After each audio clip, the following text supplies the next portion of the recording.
This special meeting of the Judson Board of Trustees is hereby called to order at 4:04 p.m. Thank you for being here. In compliance with the State Government Code of Open Meetings, this afternoon's agenda has been appropriately posted. I will now establish a quorum. Ms. Sonoya? Present. Ms. Ryan? Monica Ryan, present. Ms. Stanford? Present. Ms. Rodriguez? Jennifer Rodriguez, present. Ms. Eden? Present. And Jose Macias is present. We've now established a quorum. We're going to, and just for the record, we were to live stream, is that correct? But we're having some, Yes, sir. some technical issues with that, so this it will be recorded Yes, for future viewing and so forth. So, Mind if I open us up in prayer? absolutely. Okay, if Right ahead. everybody could please stand real quick. Dear Heavenly Father, we bring the Judson ISD School Board before you today. God, asking that you teach us how to care for each other as we learn together this evening. We pray your blessings over each of our board members. We declare your plan to prosper us in our duties, not to harm us, to bring victory, not defeat. Finally, God, we ask that you would foster a sense of respect and understanding as we move through the meeting tonight. Please let your presence be evident in all the actions and decisions that we make here this evening. It's in Jesus' name we pray. Amen. Amen. So this is not two different meetings? It's just No, one? it's the same one. So right. we're gonna leave here and go? No, we're going to do everything here internally. So what I'm going to do is we're going to respect the fact that we have our attorney. I asked Jameson to come in early rather than have him kind of come later.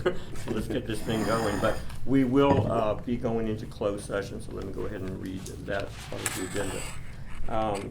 The board will now adjourn into closed session pursuant to the following section of the Texas Open Meetings Act. We'll be going to closed session for 551.071 and 55.074 of the Texas Government Code, attorney consultation regarding legal issues, discussion regarding board member duties, roles, and responsibilities. Also pursuant to Texas Government Code Section 551071, attorney consultation regarding legal issues related to the resignation of a school board member for District 2. And then letter C, pursuant to Government Code 551071, attorney consultation regarding legal issues related to possible methods of filling the vacancy created by the resignation of school board member for District 2. And letter D, pursuant to Texas Government Code Section 551.074, consider and discuss applicants for appointment to fill vacancy on the board single member District 2. The time is now 4:07, and we now will adjourn into closed session.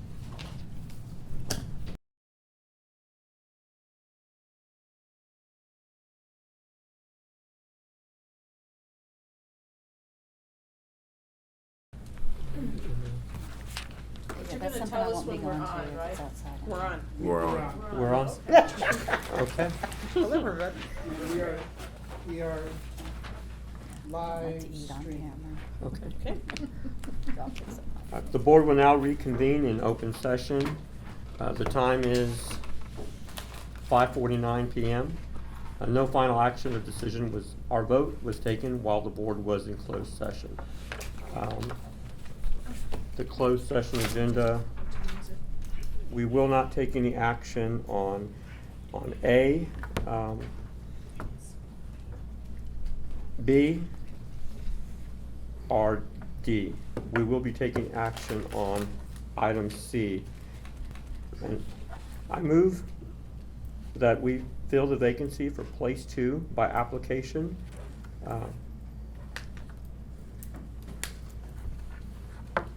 Second. There you go. No, hold on, I got it here.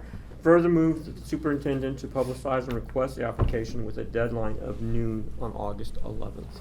Second. All those in favor say aye. Aye. Any opposed? Okay, we'll go forward and Dr. Fields, please Will do. Yes, sir. take care of that part of it. So now we're here for the fun part, which is our Team of 8 training by Mr. Orrin Moore. Welcome to Judson ISD. We're happy you're here, and floor is yours. Yeah. Well, thank y'all for having me. I really appreciate it. And I want to say at the opening, I really appreciate y'all giving us a nice, intimate room I was fully expecting to be In the in a boardroom. podium, chat to a microphone, be on the dice, so I appreciate that. I think these discussions are much better had in this setting, so I appreciate that. So, some years back, I was on the telephone having a conversation with the board president in preparation for a team building workshop. It was a typical conversation. I get a rundown of the goals and desired outcomes for that workshop. He or she fills me in on, recent happenings in the district, a few praise reports, celebrate things they're proud of, talk about things they're working on, right? Typical pre-consultation. So we get to the workshop, we have a riveting 3-hour discussion, things are going well. At the end of the workshop, this board president comes up to me and he asks me this question. So how do we compare to other boards? Are we normal? And so the question like that, you give the standard response, every board's a little bit different, no two are the same. I mean, what even is normal? You guys do some things really, really well. There's some opportunities for improvement that we talked about, and you can read that in the follow-up report. It's a typical response. But that question, I thought more about it, and I realize now it has been pivotal in making me think about the work that we do at TASB, and I do as a board consultant. For the reason that it led me to think about other questions. What other questions should boards ask themselves? Not just in a team building session, which is a great place, but all year long. What other questions are critical?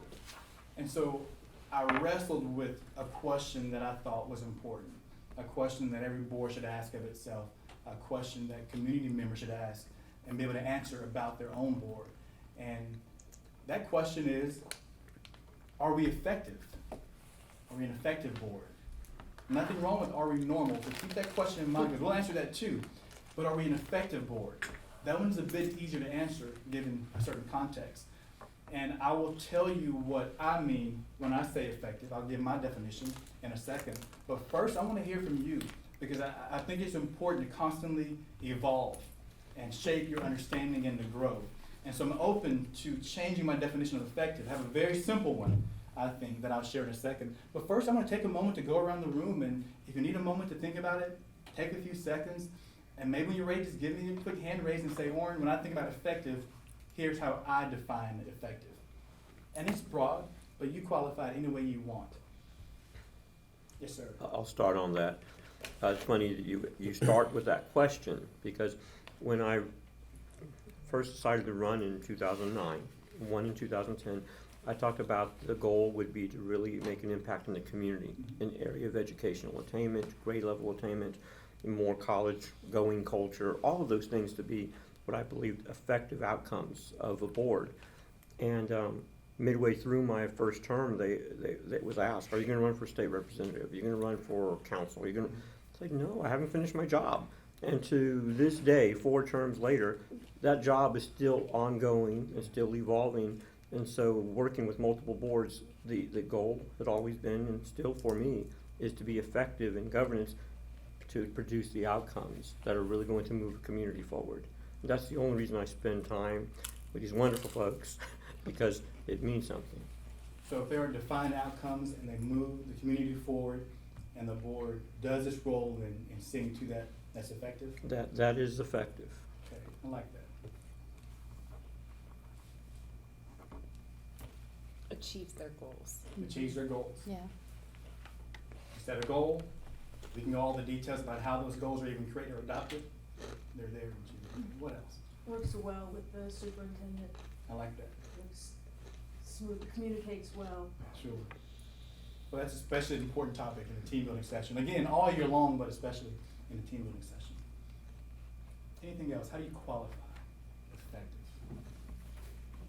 Or even quantify it? For me, it would be the ability to move through the business of the district swiftly. Okay. And to get things done, to attack a multitude of different things, and know that everybody's gonna get their input and everything's gonna be solved appropriately. Yeah. I think that we are effective at getting that done. So I want to just take a moment. Please, everyone, make a mental note. I think I heard you say everyone's input. Well, say it for me again.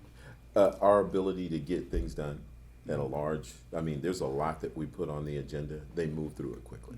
And everyone gets to speak their part. Okay. They get to give their input, and then we make decisions and move on. And I think that this board is very effective at getting that done. Please make a note of that. Everyone gets their input, right? But keep that in mind. Other ways you would define or qualify effective. Well, I agree with Mrs. Rodriguez. It's about accomplishing our goals, but underlying that, it's making sure that those goals focus on the success of our students. Right. And that's what it's all about. Good. Have you ever heard these philosophical arguments? There are leaders, right? Some may lead people to good positive ends and some just to whatever, but they're still effective leaders. Are they a leader then? By some definitions, then we have to admit if they can gather a following and they're, really good at influencing and shaping thought. I mean, they're a leader for the good or the worse. But I'm glad that you mentioned this idea that these goals are productive, right? They matter. So I would say that, if there are any more, I don't want to cut anyone off. I would say that my effective definition goes back to, again, encompasses everything you all mentioned. Does it do what it's intended to do? And I say that very pointedly because in a team building session, the state has obviously set guidelines and parameters for what a team building has to encompass, right? It's not us doing trust falls the whole time and saying we build teams. In some contexts, that might matter, right? In some cases, I've done things, and it is ropes courses. It is going through things, but the state has clearly defined a few outcomes and some of the content that goes into team building. So we'll get through that. But the reason I propose this idea of does it do what it's intended to do is because the education code really does lay out what a board member is supposed to do. It lays out what a superintendent is supposed to do. So if I ask myself as a board if it's effective, all the things that you mentioned, if the board will follow the code, the superintendent understands the roles and responsibilities, and they find creative ways to accomplish those, they're doing what they intended to do. Now, I'm gonna propose that there are some teams that do way beyond what the education code does. Some in a positive way, some don't even meet the standard, right? They may accomplish good things and they're productive, but if I have to narrow the definition down of effective to you have to do what you were called to do, what the intended purpose is, that's where I go into team building, right? And I think about that question, we can answer. So what I want to do today is we talk about how to determine if we're effective. A lot of it has to do with the nature of the team, right? Composition in terms of how we work together. Another part of it is just the discipline. We'll talk about some of that too. But I want to propose going forward, we think about our effectiveness in terms of are we doing what the system is designed to set us up for? The education code tells us where the authority is derived and how it's to be applied, who does what, the roles. If we are effective, once a year we stop and we do a quick pulse check. How are we lining up with education code? Now, I am happy to say, and I don't think this is a surprise to anyone, I hope it's not a surprise to anyone, the education code is chock full of principles that affirm the best research we have on governance. And so I remember an attorney asked me, Orrin, based on what you know about governance research that you all have read, that your division really looks at and promotes, what proportion of it lines up with education code? I said, they corroborate each other. They're right there. If a board commits to the education code and the responsibilities lined up in that for them superintendent, they're doing the best practices for governance. And so we'll talk about that component too. That being said, I want to just kind of set the tone for why we're having a conversation. I think your desire is to be effective, to continuously improve. So we'll talk about what that means from a governance perspective and research. We'll look at a few governance studies, and then we'll look at, I told you not to forget that first question, are we normal? I think there's a lot of learning to be had there. I think it's fun. So we're gonna answer that question too. And the way we're gonna answer that is through some high-level case studies or scenarios. I looked over my last 8 years at TASB, and I've collected scenarios that I felt like really lined up well with the research. And in my humble opinion, I think it's a far more exciting way to talk about roles and responsibilities and looking at real Texas boards. I'm gonna tell you, these are not modified in any way. The way you see it happening is how it happened. Names obviously not included. No names. are protect the important, right? innocent. And Or I guilty. may review a few details that might be too revealing, but what I wanted again was to look at practices with Texas boards and show how they corroborate research. It's not fun to me to talk about research as this abstract thing and then not see it applied. So we'll answer that question, what's normal? Frame of reference and a fun way to learn, but then we'll also look at the research to kind of get a more qualitative and quantitative answer to what is an effective board do. I want to just prep you ahead of time. I have a lot of questions for you all. I'm a big believer that everyone needs to talk, just like you said, sir. Too many studies show that when there's an equal proportion of conversation had around the table, people speaking roughly equal proportion, the collective intelligence of the group was raised. Anytime one or two people dominated the conversation, the opposite was true. The collective intelligence decreased. They checked teams for proficiency in broad tasks and in depth of tasks. And time again, tenure didn't matter as much. Skill level education training didn't matter as much in terms of that team dynamic. What mattered most was, could that team hear from everyone? Did everyone on that team get to contribute? And again, I'll back that up with research as we go along from several different sources. But again, so be forewarned, I'm going to ask you to speak tonight. I think that's acceptable. I think you can anticipate that. So as far as documents we'll need tonight, I'm going to pass this out in a second. The one I want you to focus on, if you have it, is a questionnaire. Did everyone get to finish a questionnaire or bring a copy of it? If not, it's okay. I can refer to it. Yes, Okay. the one that, I think I Yes. sent So I one. what didn't I'll- write my answers out, but I Hey, thought about them. Not a The problem. one you Okay, sent okay. was, I think, that's the one, was- I don't know who sent it. This is the only one we got. Because- Decide to run for the board. Which one did you send? This one? Oh, that one. That's the one I'm referring to. This one? Yeah. Okay, that's gotcha. that one. There Yes, you sir. go. Okay, Good. Now, I think some of those answers you can have it. It's for you. require your No, it's most for you. thoughtful and careful response.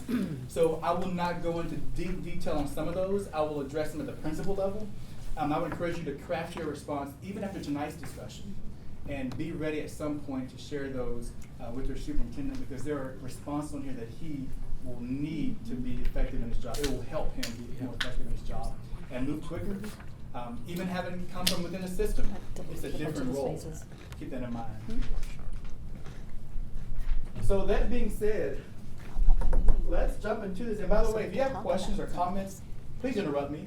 If we begin to talk about something and you say, Oren, I want to explore that more, we can do that again. I'm weaving in the roles and responsibilities per the statute through this conversational method. And so it'll be appropriate. We can always tie it in.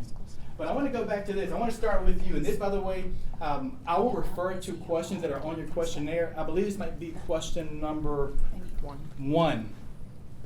All right? And so just for the sake of history, July 14th, 2017, y'all might not remember, 2 of you may have been on the board. I asked y'all this question. Yep. Okay, you remember I good. was there. What day was that again? July 14th, 2017. It was the first 2017. I was the first team of 8. team of training 8 that I did, after yeah. the 3 of us Yeah. got on the board. I even used the same slide to kind of prompt a sense of nostalgia for you all. Now, I don't remember all those responses. I do remember one, but I'm not going to say what it is. I remember one response and it stuck in my head and it made me laugh. But I want to take a moment now because it's a new team. And I want to hear that question, what compelled you to run for the board or to accept an appointment? And then the other question I want you to answer briefly for me is, what keeps you coming back? If this is only your second meeting, you made the decision to come back. If this is your second term, you've obviously decided to come back. But I want to hear what compelled you to run for the board or accept an appointment, and then what keeps you coming back? And for our superintendent, the question is a little bit different. Why did you bring your talent to education? You could have gone into other industry, but why education at this point? So we'll start with, who wants to go first? I'll let you all choose who wants to go first. If no one volunteers, I pick on the board president. It's always where I start. I'll go first. Okay, thank you. So,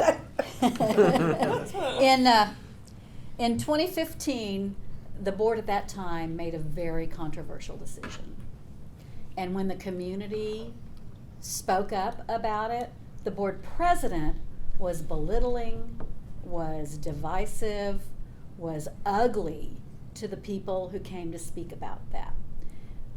That board president happened to be in the district that I represent now, and I decided then and there that when the position came up for election, I was gonna run against him. And I'd had a number of people saying, you need to run for the board, you need to run for the board, you need to run for the board, ever since I retired from teaching, so that's why I ran. Yeah. And what keeps me coming back? Doing what's right for kids. All right. Great. Thank you. That's what it's about, so.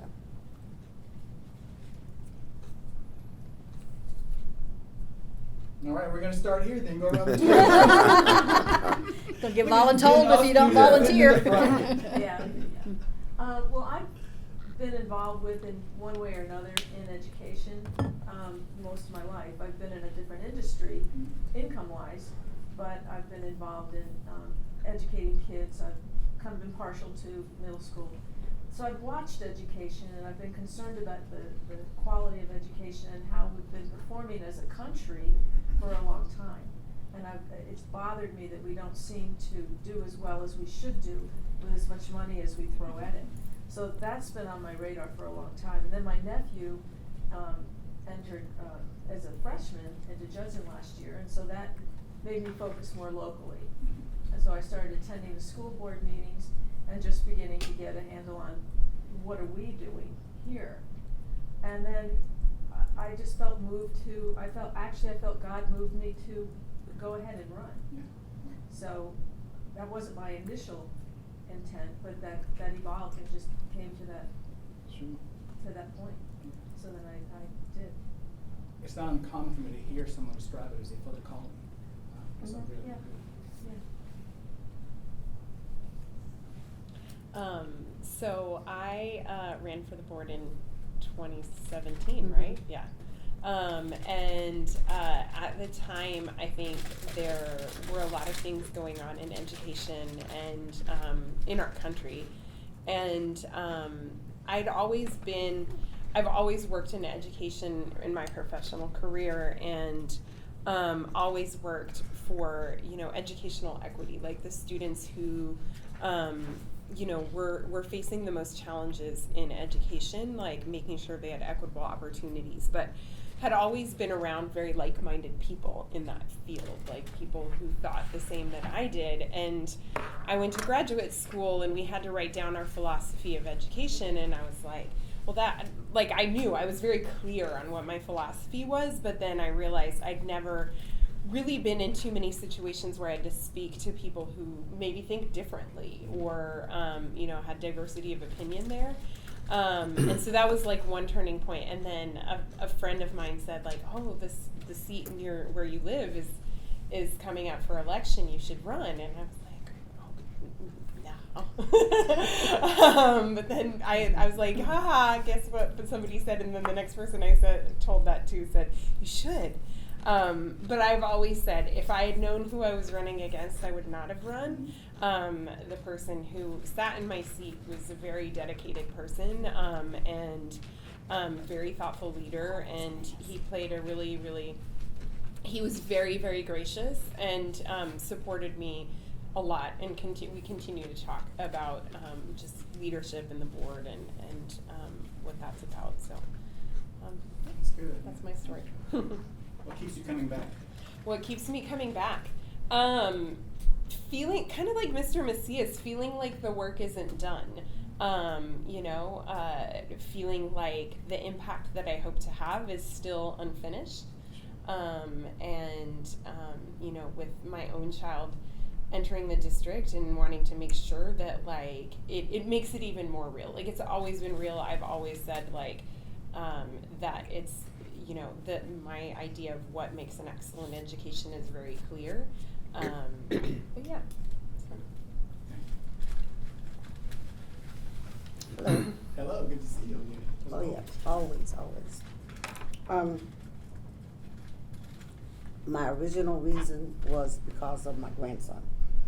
The Judson High School dropped the ball big time, and waited till 2 weeks before graduation to let the family know that he was half a credit short of being able to graduate.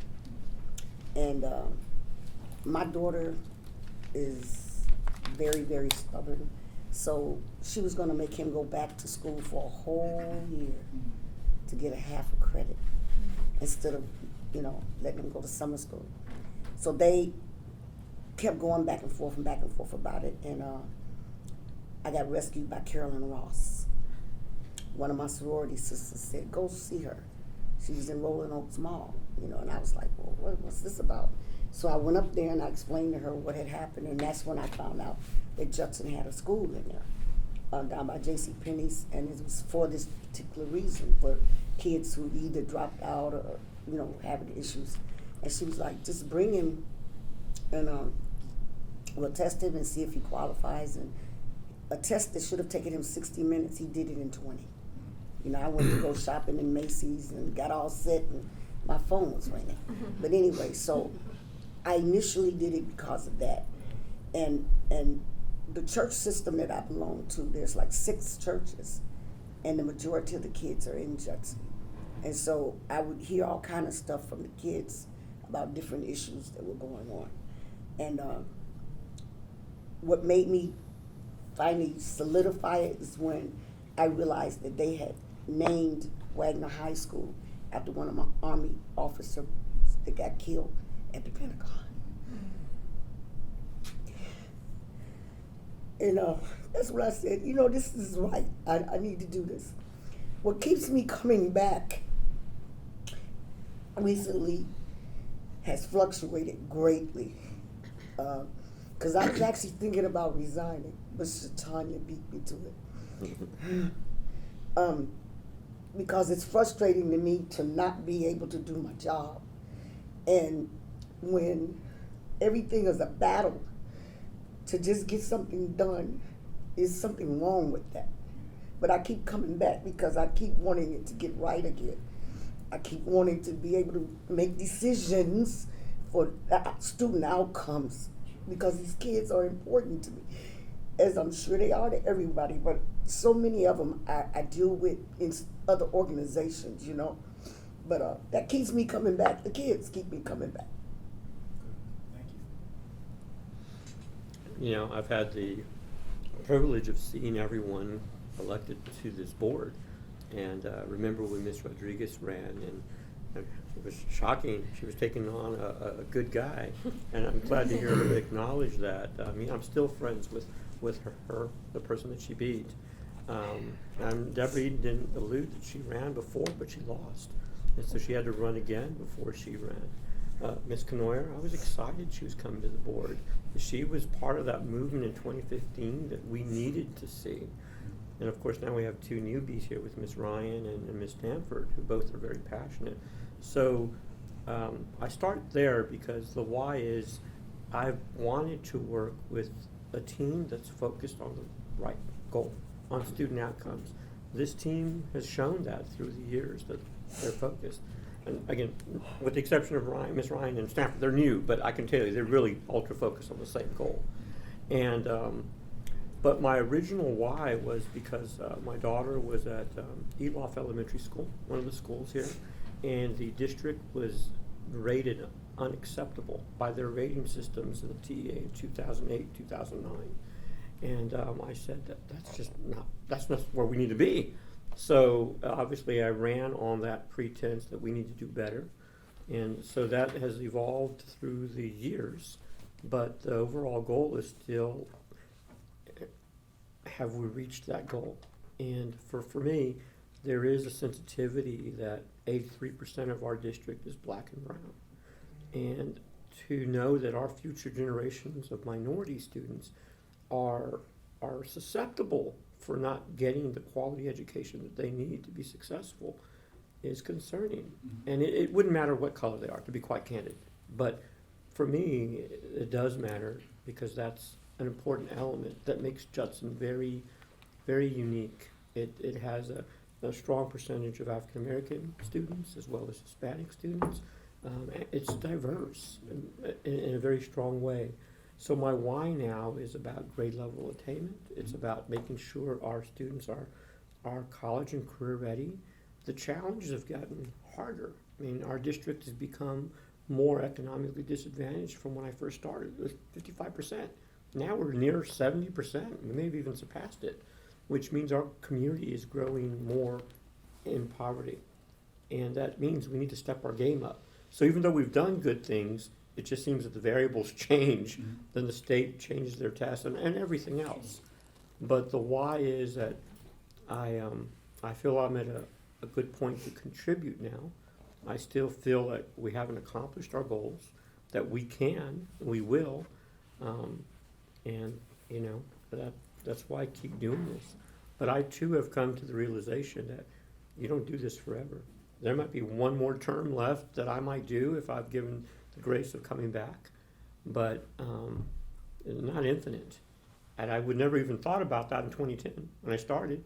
Here we are, 2023. It's not going to be forever, and we need to get the job done, and that's the why. Mine was, why did I bring my talents to education? I'm a product of Judson. Graduated, went into the military, stayed for 20 years, but during that time, I was an instructor. So I knew how to teach. Later got married to my wife, and we had just finished graduate school. I was getting ready to retire, and we were having this long discussion about what we were going to do going forward. I knew her bachelor's was in education, and she wanted to teach. I knew how, but it was never really a passion for me. I either wanted to be a lawyer or a doctor.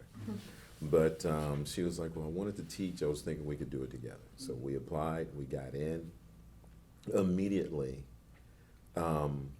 first, before we got in, prayed about it, talked to my pastor, and he was like, you know, I see something big here. I think God's telling you to do it. And I was like, okay. And stepped out on faith. Once I got in, it was bigger than a job. It was just who I was. The ability to reach so many kids. Then I immediately wanted to reach more. I wanted to coach. I wanted to be the department chair. I wanted to be the assistant principal. I wanted to be the principal. And then when I got to the assistant principal, I wanted to come back to Judson. Only because if you were to truly ask a lot of the people that I grew up with, if they thought I'd be sitting in this chair, they'd have a lot of stories to tell. And to know that I could be sitting in one of those classrooms at Judson High School and then be able to come back and then be the superintendent or aspire to be, finish a doctorate, that was just not in the cards for me. And if I could make anybody else feel that way or help anybody else to accomplish that, that's a goal in life. We had our new teacher academy start this morning, and one of the things that just really moved my heart was the ability to say, anybody who graduated from any Judson ISD high school, please stand. There had to be, what, 15? 15, 15 people. maybe 20 people that Yeah, I stood took up. a picture of that moment. To know that many, and some were kids still, but to know that they had just graduated from college and to know that they wanted to come back, to have instilled, and some were students at Wagner when I was the principal there. But One to of them know, was one of mine. yes, One of ma'am. my kids was there. To know that they were impacted Loved it. in a way where they felt like, I need to go back and give back to, because right now there's a teacher shortage. You can go wherever you want. You don't have to go back to Judson. But the fact that they wanted to was huge for me. And if we can continue to instill that in the kids that we want to be successful, and this just takes care of itself over and over and over again, then mission accomplished. Mission accomplished. I like that, it's powerful. Yes, sir. Mhm. It really went. Oh, sorry, this is me, just Yeah. me. You already went. Which one go again? No? I guess it started really last fall with the bond and spending, 90 solid days either physically block walking or virtually block walking all over Facebook and getting to know our community and our parents and our government officials and all these stakeholders and teachers and just engaging with them, and there was this common message that something was missing from the board. There was a missing piece, and a lot of that was some of the voice. There were groups that didn't feel like they had a voice up on the board. At the time, we didn't have any other Judson ISD parents on the board. Hadn't had one in a number of years, and I have 5 daughters who all go to Judson schools. Well, 2 of them graduated now, but they were missing that voice. They didn't feel like enough people were asking the questions they wished had been asked. And 99 times people kept saying, run for the board, run for the board. I'm like, no, I'm retired. I got better things to do. No. And finally, after being asked that so many times, I had to think back to why I had left teaching in the first place, which was while those 9 special education kids needed me, there were 26,000 kids in Judson that needed me. And I never wanted to leave them, but my voice changed when I became an employee, and I wanted my parent advocate voice back, because I had gotten to know so many parents through the PTO groups and stuff that we had. And when you start to hear the experiences of people across the district, they need every kid needs somebody fighting for them, and not everyone has someone. So, I got blessed and was in a position where I could do this right now. I have the time. My kids are on their own. They're very self-sufficient and everything. So it was time to have somebody who was gonna ask lots of questions, do lots of listening, speak with everyone's voice, be highly involved in the community, because there were people that they saw all the time at things, but they didn't see all 7 board members. They didn't see everybody. So many people, when we were out block walking, they're like, I have no idea who my board member is. They just didn't know. And I said, well, I can be there. You can know who I am. And here's my card. And I'll be back. You need anything, call me anytime you want. So I wanted to be the kind of board member that I wished I had had. And Suzanne was great. She was my board member. So you are awesome. And you were out and about. So she set a lot of the stage for what the kind of board member I wanted to be, because she had been my member in my district. And I saw her at my school, and I saw her at my events. So that's kind of what I plan to be. Thank you all for sharing. It's more than just an opportunity for me to get to know you better. It plays a very specific role, and that is giving you each a chance to, and even if you already heard it, be reminded of those common goals, those things of unity that you have. I didn't hear anything that would sound like at the surface level there's disparity in thinking that would derail the big picture for education. But nonetheless, every team has to be intentional about coming together as a team and navigating the noise. I don't care how good a team is, there's still enough amount of noise that creeps in that forces every team, if their interest is to be effective, to say, let's back up. What is our bottom line? If it's kids learning, is this issue that's causing us a challenge, is that truly relevant? Does it have to be removed? Is it a peripheral issue that we've put in the front and center? Or can we get back on track, right? But again, it's a bit abstract up front, but I want you to think for a second, the things you heard from your colleagues, what were those points of unity, of similar interests? Because we'll talk about that in a second. I've asked this question very pointedly to probably, I lose count, I don't know how many hundreds, probably close to 1,000 trustees over the 8 years. I want to share some of the funny responses because I think it provides a bit of levity, but it also provides some relevant perspective into what you all go through.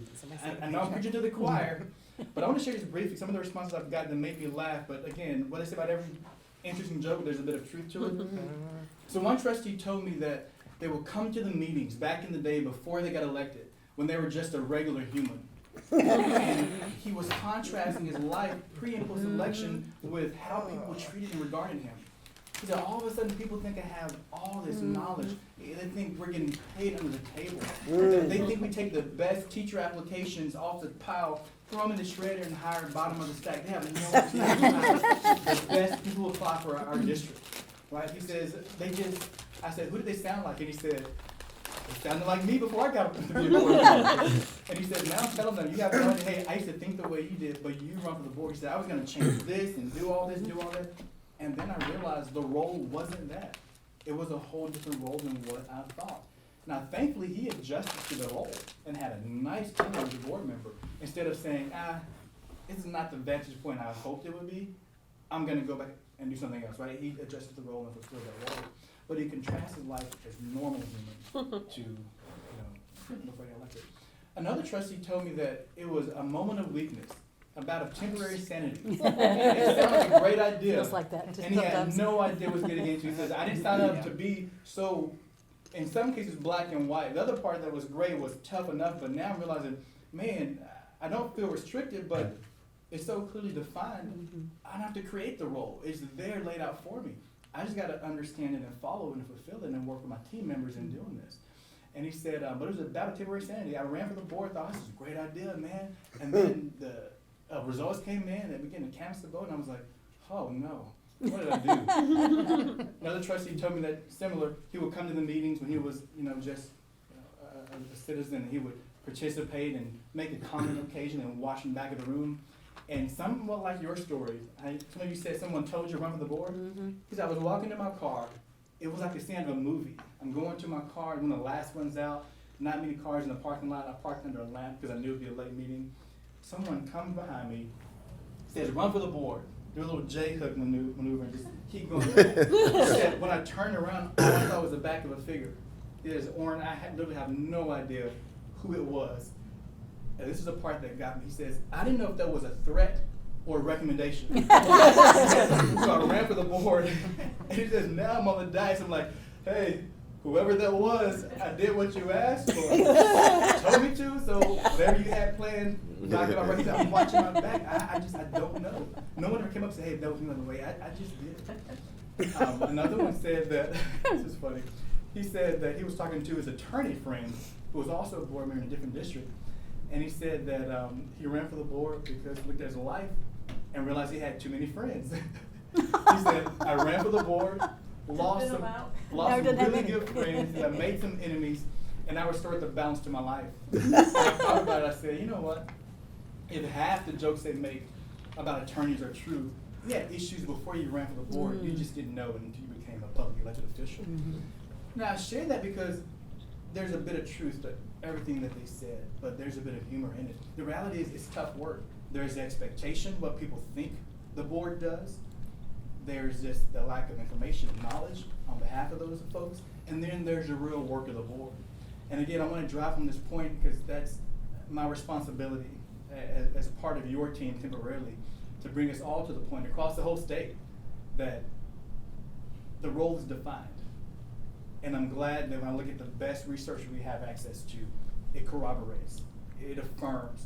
And so I feel no problem looking at the research, talking about a quick survey of it, getting your input, having a discussion about it. And then the big part is applying it. Now, I'm going to tell you, anyone been on the board more than a term, you know team building, it gets elementary. So just my disclaimer, I'm not insulting any of you. I know you know the code, but guess what? There's a requirement to address this. And so I hopefully have put it in a way that I think will be entertaining. So again, 2 big items. We'll look at the governance literature. That's that what do effective boards do? I hope you take away at least 1 or 2 new things. The one I promise you that will be fun, that don't let it go, are we normal? I'm going to show you a few Texas boards. Depending on how much time we have, will determine how many cases we go through. But I picked 2 that I think will shine a light and line up really well with this research. And then in the second part, we'll look at you.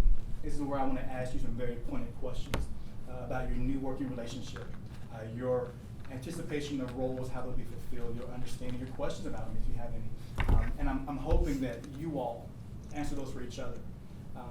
Because again, you all know your climate and you know how, not just the statute, but how it applies and how it has worked historically.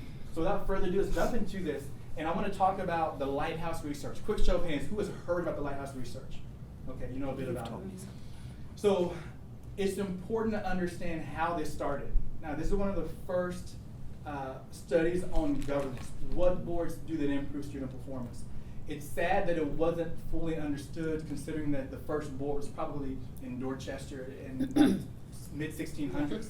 Been around for a good while. Nancy Walsh, a great book, I think called the School Board Book, talks about the early role of the board member.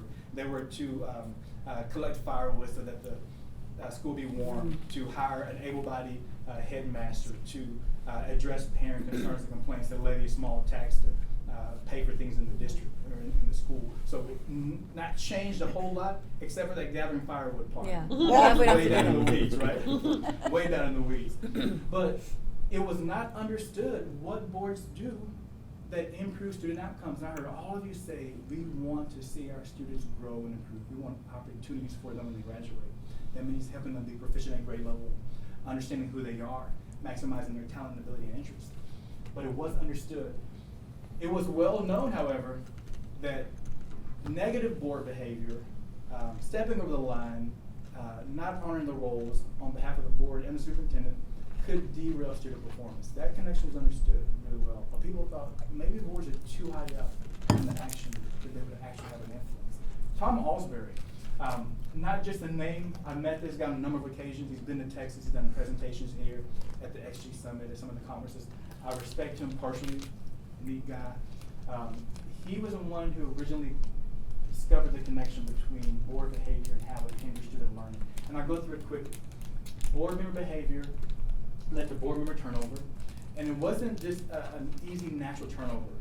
Board members in this case were specifically run just to get rid of another board member, not to support the vision and mission of the district, not even to address a challenge that they knew was on the board in terms of we can be better. I'm talking just animosity, okay? Motivated by anything other than kids and students' outcomes. That oftentimes led to superintendent turnover. And then, of course, new superintendents, not always, but often bring in new ways of doing things. It can be new assessment programs. Maybe they used MAP where they were, or maybe they just didn't have any assessments, and it was all autonomous. They had earned autonomy across the district. But oftentimes it led to personnel changeover. And then he discovered that in as little as 2 or 3 years, student performance declined. Now, it's one thing to see it on paper, but I know you've watched the news or you talked to other board members. I've seen it happen in a few occasions around Texas, just like that, almost textbook. And so when I saw this happening and I read Alsbury and met him, I began to say, wow, we could have written that book, but it's just neat to see it, again, corroborated in research, because we have to then go back and say, let's think about what kind of behavior destabilizes boards. It may be a sincere intention, but does it destabilize boards? How do we know? If we can answer that question, you know, we're potentially susceptible to be like anyone else, right? But what is it exactly, and how does it destabilize? Now, I can assure you it wasn't a strict, solid adherence to the education code. It was something else. So this question is quite depressing, to be honest, this revelation, right? We understand the negative impact. Thankfully, his student asked, well, wait a minute. We thought they were too high from the action to have an impact, but you're showing that a negative impact is possible if we aren't stable with a team of 8 or a team of 7. Can they not also have a positive impact? And like any great supervisor said, he went, that's a great question. Why don't you go answer that question? So Mary Delagardelle set out to answer this question, can board members have a positive impact? And the key question that she framed was, what do leaders in moving successful systems do differently than those in stuck systems, right? It was a multi-state, multi-year study to look at different districts that had education databases with good, solid data, sort of so they could compare over the years. They controlled for the demographics, and they wanted, again, to be as apples as possible. But again, the key question is, how are they different? What's different about those leaders? And Mary Delagardelle passed away just before 2015, but Harry Halliganthal, another gentleman I've met, I've gone to Iowa, we've conversed, he's come to Texas a number of times. He's a fisherman, so I like him. Neat guy, passionate, like yourselves, passionate about the work. And so he continued that research on and we've been training and kind of reiterating on that in different ways. Key findings. One, and this I think you all will love, the expectations and beliefs of leaders in those systems was a better predictor of just those district social status, of their socioeconomic status.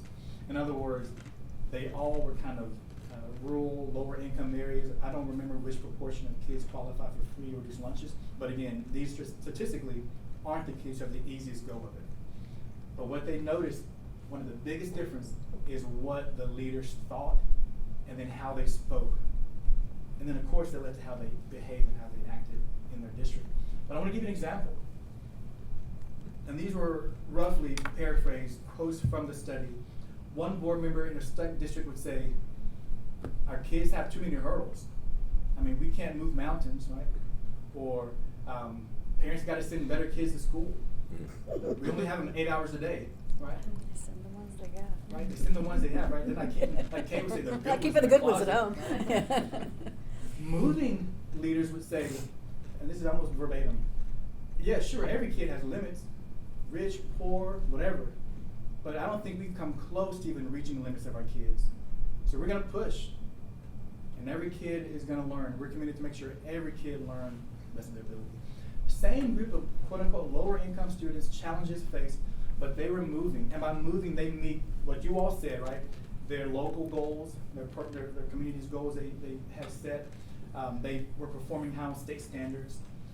They were connecting well with the community. Again, they were effective in the way that you all described. And so what they found was that, and this is where we get into the learning, I'm gonna start getting input from you.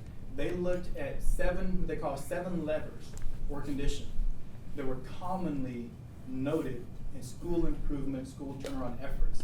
And what they noted was that the board members and administrators had a good understanding of how those 7 conditions looked in their district.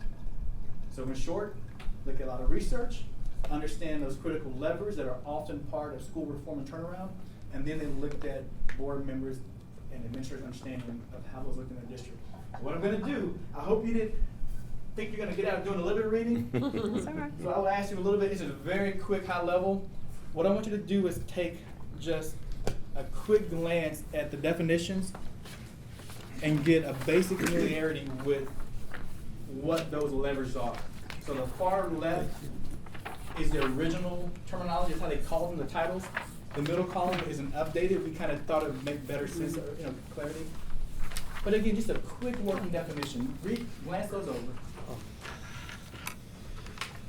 If you have any questions, do ask me, please.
Take about 1 more minute.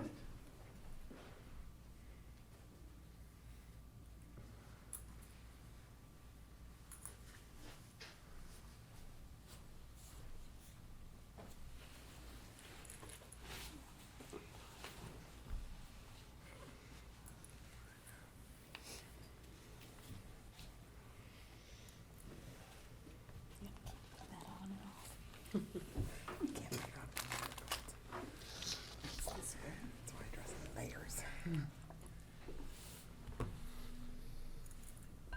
So when leaders, administrators, especially board members, understood how they looked in their system, they were able to ask better questions. They were better able to understand their role. It wasn't learning for the sake of doing these or even checking or vetting. Again, that was the superintendent's job and his or her designees, right? His or her employees. But when they were aware and conversant in these topics, they were better advocates in the community. They were more cohesive players with the superintendent. But someone mentioned getting along well with the superintendent is a big part of effective team. And they were better players with the superintendent's cabinet and those who often reported and met with the board members. And so we'll talk about that in a second. But I want to bring your attention to, if you notice on some of the slides, there's a little number up there. It refers back to your questionnaire.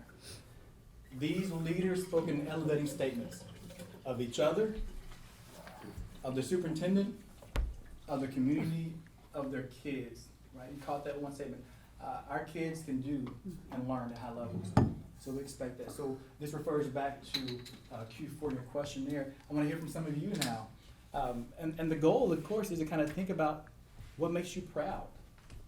For all those watching, if you wanted to send a message to anyone watching, you want to let them know your heart in terms of how you feel about their abilities, capabilities, let's share that now. What makes you proud of this district? One or two things that you're proud of. And again, Q4, yeah. The passion I've seen in the teachers, it's just so inspiring. Good. You know, the different places I've been visiting and to watch their excitement level at what's going on with their particular project or their particular class, that's been very inspiring. I love that. And that is huge. I mean, they are the front line. You need good teachers. A superintendent once told me, he said, there's an old saying we have, if you don't feed the teachers, they'll eat the students. kids. Yeah. Oh my God. So we have to keep them. I hadn't heard And- that one. And I chimed into one of your meetings, it was a while back, and I saw you offer, I think it was a retention or Christmas bonus, and I remember thinking, that's great. It was, when was this? Every year. Every year. No, but the one I chimed in, remember, it was, anyway, I'll come back to that. I'm glad to hear that, and I'm glad that you noticed it. I pray that you all do whatever it takes to keep that energy and fire, and I'm good. What else are you proud about? For me, I think it's the community's involvement when we made it available for them, because if you build it, they will come. And so when you create growth and planning committees and special education advisory committees and you have, and the PTOs, if you create an opportunity, they will show up, and our community has shown up. When I say community, I mean, like, I'm not just talking non-district people, I'm talking teachers coming to the teacher committees and students coming to the student advisory committees and our community members coming, who aren't even affiliated with Judson. Every committee we've stood up, people have shown up, and we've had waiting lists and had to do lotteries for people to get on those committees so that they have a voice. Sure. And so them continuing to create those opportunities for everyone to have a voice so that, I think that really, it plays into both the strong community and the supportive workplace for the staff, is that just everybody feels like they have a voice. Has anyone heard their colleague in a different district, maybe not even in Texas, complain about people not coming out? But I love that if you build it, they will come. That's faith. Some folks, I kid you not, we ain't gonna do that. No one's gonna show up. Well, you're probably right with that attitude. That's what else? What are you proud of? I would say two things. Obviously, the legacy of Judson ISD. There is a very proud legacy here that I'm now a part of, and it's powerful. I mean, it really is. And we can name students, we can name events, we can name places. I mean, Judson really has made an impact in this community forever, and folks. Yeah. But I'm also proud of our board, and obviously not because we're in this team training, because our board is more responsive. It is more engaged than other boards, and I've had the pleasure of talking to a lot of other board members. And even the way they manage meetings, I mean, they control what board members can do and say at board meetings. One board made it where you can't pull anything from consent. I mean, those are some really radical steps that boards do to take and control board engagement. Our board is engaged, and it reflects the values of our community, that we all have a place at the table, and we literally are discussing the business of our district to move forward. So I can say I'm very proud of our board as well. And that goes right in line with the superintendent said, everyone's had input. I mean, it's so detrimental to a team to kill any voice. And I'm glad you mentioned legacy. It's the kind of thing that's hard to really put in words, but you know it, you feel it, right? And that's important. A sense of pride that comes on with it. Which lives in our superintendent. I am very proud of the way our programs are laid out in our district. When I talk to friends that live in other states and I tell them about our automotive program, our cosmetology, welding program, we're trying to work on getting a flying program here. It's gonna be phenomenal. The nursing program, office assistant, dental assistant, medical assistant, the bachelor program. You know, I'm proud of all of that. When I tell them we have all that within our own school district, they find it hard to believe. They're like, how do y'all do that? And I'm like, that's the way the district is laid out. And we're continuing to build on that. And the other thing that gives me great, great pride is graduation. Yeah. That it's like, I know how the teachers feel, you know, you're working with a student all year and then you get that moment where you get to see that one that you thought halfway through, they're not gonna make it. And they make it, you know, and you're happy. And so I get so thrilled when I hear the kids at church, when they give testimonies about different things that is going on at school, you know, and our sports programs. Yeah. That is just so neat. The first time, when the females won state, you know, and they were celebrated like they were a NFL team or a basketball. I mean, they gave them a parade. They named a street after them and all that. And, you know, I got to be a part of that. And as a community member and a board member. And that just, man, I was swole for a while. I still am, you know, but that always tickles me when we get to state and you get to go to the games and you watch the kids. And that's when I really get to see the parents be themselves, you know, at the sporting events. But yeah, that's three things I can think of off the top of my head. And at the time, the board got rings from that state, and so I occasionally Oh, wear you that wear ring. yours. Okay, yeah. It's not even my home, but I literally got chills under my because the way you speak, again, I mean, I'm proud to even be here talking to this boy. I'm not from here, but gosh, I mean, I don't want to be a part of this. Who else? So one of the things that Dr. Fields referred to earlier that makes me proud is the number of our former students who come back to work for us. If you look at our district, the people who went to school here come back, they stay here. They might leave and go to college, but then they come back. And they are a big part of making our schools successful in whatever role that they have, whether it's as a parent, but many of them choose to work for the district. We have bus drivers, custodians, we have, you know, just a huge number of people that live in the area work here. And it creates a legacy, like you said, the word you used, and it's also a family, because they've been here for so long, and it just really, you know, it makes me feel good when I can go out to the events that I go to and I see people that I've known for years, or, you know, and I get introduced to their kids that are now coming up and those kinds of things. It's very, Yeah. it's a good feeling. Anyone else want to share? I can share. So obviously, like all the things everybody said, and then I think there's this is similar to the community pride, but it's like there's a deep sense of identity around being part of this community. But I also want to name that, like, we have systems in place to welcome people into the community. So you know, our military families, we have very intentional programs to make sure that they feel integrated into the school and that their children feel supported. And also our new immigrant families that are coming into Judson ISD, and making sure that they have not only just like the language supports, but also the community supports for them to be successful in the schools.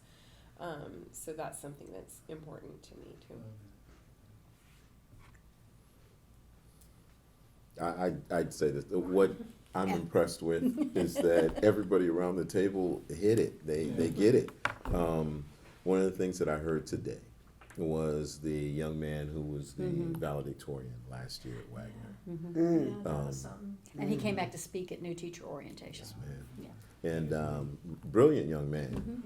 Got a scholarship, full ride to Boston College, and went up there for orientation. He's back. He'll have to go back up in a little while for school. But one of the things that he talked about that he noticed is that in that environment, everybody's smart, He knew he was smart, but these kids are really smart, and were afforded opportunities that he necessarily wasn't because of his social economic status growing up. He felt like it was a given for them, but for him, it was something that he didn't really see happening in the future and was glad that it did.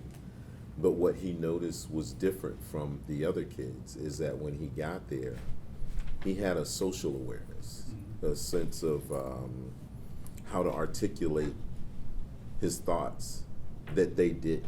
They were smart, not able to interpret what they knew to anybody else, and he was smart and able to work in group settings, able to talk to diverse groups because that's what he grew up in and that's what he was used to. And that's what Judson provides. It provides a social dynamic that students just don't get in other places. But he also said he wasn't a very good student Right. at first. And I thought it was so good for the teachers to hear. He was a class clown. He was good. He always got in trouble. Right. Tag. And then you get with the right teacher, the person who's truly involved. aspiring. You know, the district level leadership that comes in and coaches up the teachers to connect with the kids in such a way, and then the light comes on, and now you got a kid coming back from Boston College, valedictorian, talking to hundreds of people like he was a veteran motivator. It was just really beautiful It to was. watch. Now, we're only 7 people here. How many of these amazing stories we replicated throughout the district need to talk to more people? And the big question is, we don't only focus on the feel-good stories and ignore the challenges, but we do have to be aware of what it is that brings life. And here's a big kicker for me, and I maybe you can kind of agree with me. We have to ask ourselves as leaders, you're the only visionary body for this district. You play the visionary role. If you're on the wall and you come down, who's watching the high-level picture? What is worth jeopardizing that for this many people? And I've seen great teams, literally boards who were honor boards 1 year, and then we're nowhere close to where we were last year. I get that call and I'm thinking, man, what was worth jeopardizing that? And I think about all those stories, all those people for whom it means so much. What's worth shining a light anywhere else except for on that? But I wanted to just, again, take a moment to talk about and show you in life what an elevating statement looks like, right? It's not only the negative, but we recognize there's still work to be done in the area. Let me check in right quick. I'd like to give a break at the hour. Do you want to take a break now, or do you want to keep going? I think we're okay. Okay. Keep going. Okay, if you need one, then jump up and go get one. Yeah. So we're gonna move past that, but keep those in your head. So that's the first research. Again, we're gonna just do one more, and then we're gonna transition to application, and then talking about you. The next one is the Lighthouse research. Again, board members, superintendents committed to learning how they look in their system, honoring and respecting those various roles, and being conversant in those so they can be cheerleaders. If someone asks you in the community, you can tell them, actually, this is how professional development looks. That's not quite true. Here's how it looks. They were better advocates for their system. They were better able to support and understand the superintendent and his or her work and duties as they work. So keep that in mind. The next one is from the sociology of school boards. And again, you'll notice quite a few references. I'm going to break down some of these, and I promised you I was going to bore you with some stuff. So we'll do a quick overview of policies BAA and BJA legal, because that's where probably the most simple form of a board and superintendent roles and responsibilities are that we have to cover. But in this research, they talk about 2 terms, brokerage and closure. We've talked about this in our office, and we said maybe a better term is bridging and bonding. So nonetheless, brokerage refers to external ties. What these researchers wanted to do was look at a system in an environment where resources are low, in some cases nil. And they said, what do boards do to improve outcomes for students? They tied it back to students. And if I can kind of jump to the end of it, the outcome was improved math and reading at the 8th grade level. We're talking about this. So again, brokerage, this was external ties. This is where we take a moment. Let's look at questions 6, 7, and 8. And here's where, again, purely my opinion, I think some of your responses really do require your most thoughtful and careful answer. So what I'm gonna do is, at this point, speak kind of high level to give your superintendents some historical context, give each other, newer board members, historical context. And then some of the deeper details, this is not a recommendation, but at some point, if, I don't know if you have one-on-ones or if you're meeting in some other fashion, think about the specifics, deeper details. I hope I'm making sense, and I'll explain as we go forward. Let's look at question 6 right quick. Because I'll call your secretary and say, put me on this calendar. Question 6 on our questionnaire, On the or number questionnaire. 6 on this, okay, got it. The And 2 or 3 district people. Yeah, and so let's think about not just names, let's save that for later, but the functions. What kind of people, what functions do they play? What role do they play potentially? This is where I didn't give them 3 names. Because people confuse authority with influence. And there are a lot of people in our district with a lot of authority, and they are not the people with the influence. Absolutely. The influence is Mrs. Smith, from some 3rd grade team on Uppity France campus, who is that grassroots leader. And they're somewhere in one of the curriculum deck, they're hiding in cubbies everywhere, and everybody listens to them. And those are the centers of your change management, because if they're the ones who are being consulted and talked to and they understand the change, they will make change disperse throughout your entire organization way faster and more efficiently than anyone with authority pushing that directive down. So it's about, you gotta find all those grassroots people that everybody else listens to. I love that you phrase it that way. Categorically, we're looking for influencers, not just those with authority. Yeah. I mean, we could meet, and he will meet with, obviously, the central office and all the personnel throughout the year. But categorically, you all helping him identify who those influencers are. Yeah. And get in conversation with them. One of my favorite researchers, Ronald Heifetz, talks about that quite a bit. And it's a common theme. We don't know there's a difference between authority and then influence. When he talks about addressing challenges and changes, he says you have to go to the people nearest the problem, right? Those who can put a hand on it, not just the ones with authority. In fact, authority does well to recognize who those influencers are. And I would bet between the 6 of you, you have some ideas categorically of who he might need to meet. And I hope that in due time you'll introduce him to those people or give him a heads up so he can make those connections. Who else categorically thinking? Or even historically, who has been important to? I recommended that he set up meetings and do it regularly with the leaders of our teachers' associations. Okay. Those are people you want on your side. Sure. They have influence, and you want to be able to hear the issues that they're bringing forward, and they need to hear the explanations Sure. for why things happen the way they Yeah. do. And if you can have a non-adversarial relationship with them, then things go more smoothly. Sure. So even those unlikely associations, right? Mhm. We have to absolutely. A big part of our community are our churches. Yeah. Mhm. Our churches. And like when we were getting ready for the bond, I didn't do it the first time because I didn't have an opportunity, but when we were getting ready to go for the bond this time, I made it a point to go to the 7 churches that I'm very associated with in one way or the other, and then got invited to 4 more. So that means a lot, because that's a captivated audience on Sunday morning or Bible study. You do the as we used to say in the Army, I'm up, you see me, I'm down. You know, you just have 4 or 5 bullet points, rattle them off, and Yeah. keep it moving. Keep that example in your mind too. There's a very neat example of a district that did that. There's a neat story. I would say, some of the suggestions are quite on point on who Dr. Fields should be speaking with, but I think the board has also supported and justified the need to talk to teachers in the classroom, on the campuses, and have that engagement at that one-on-one level even.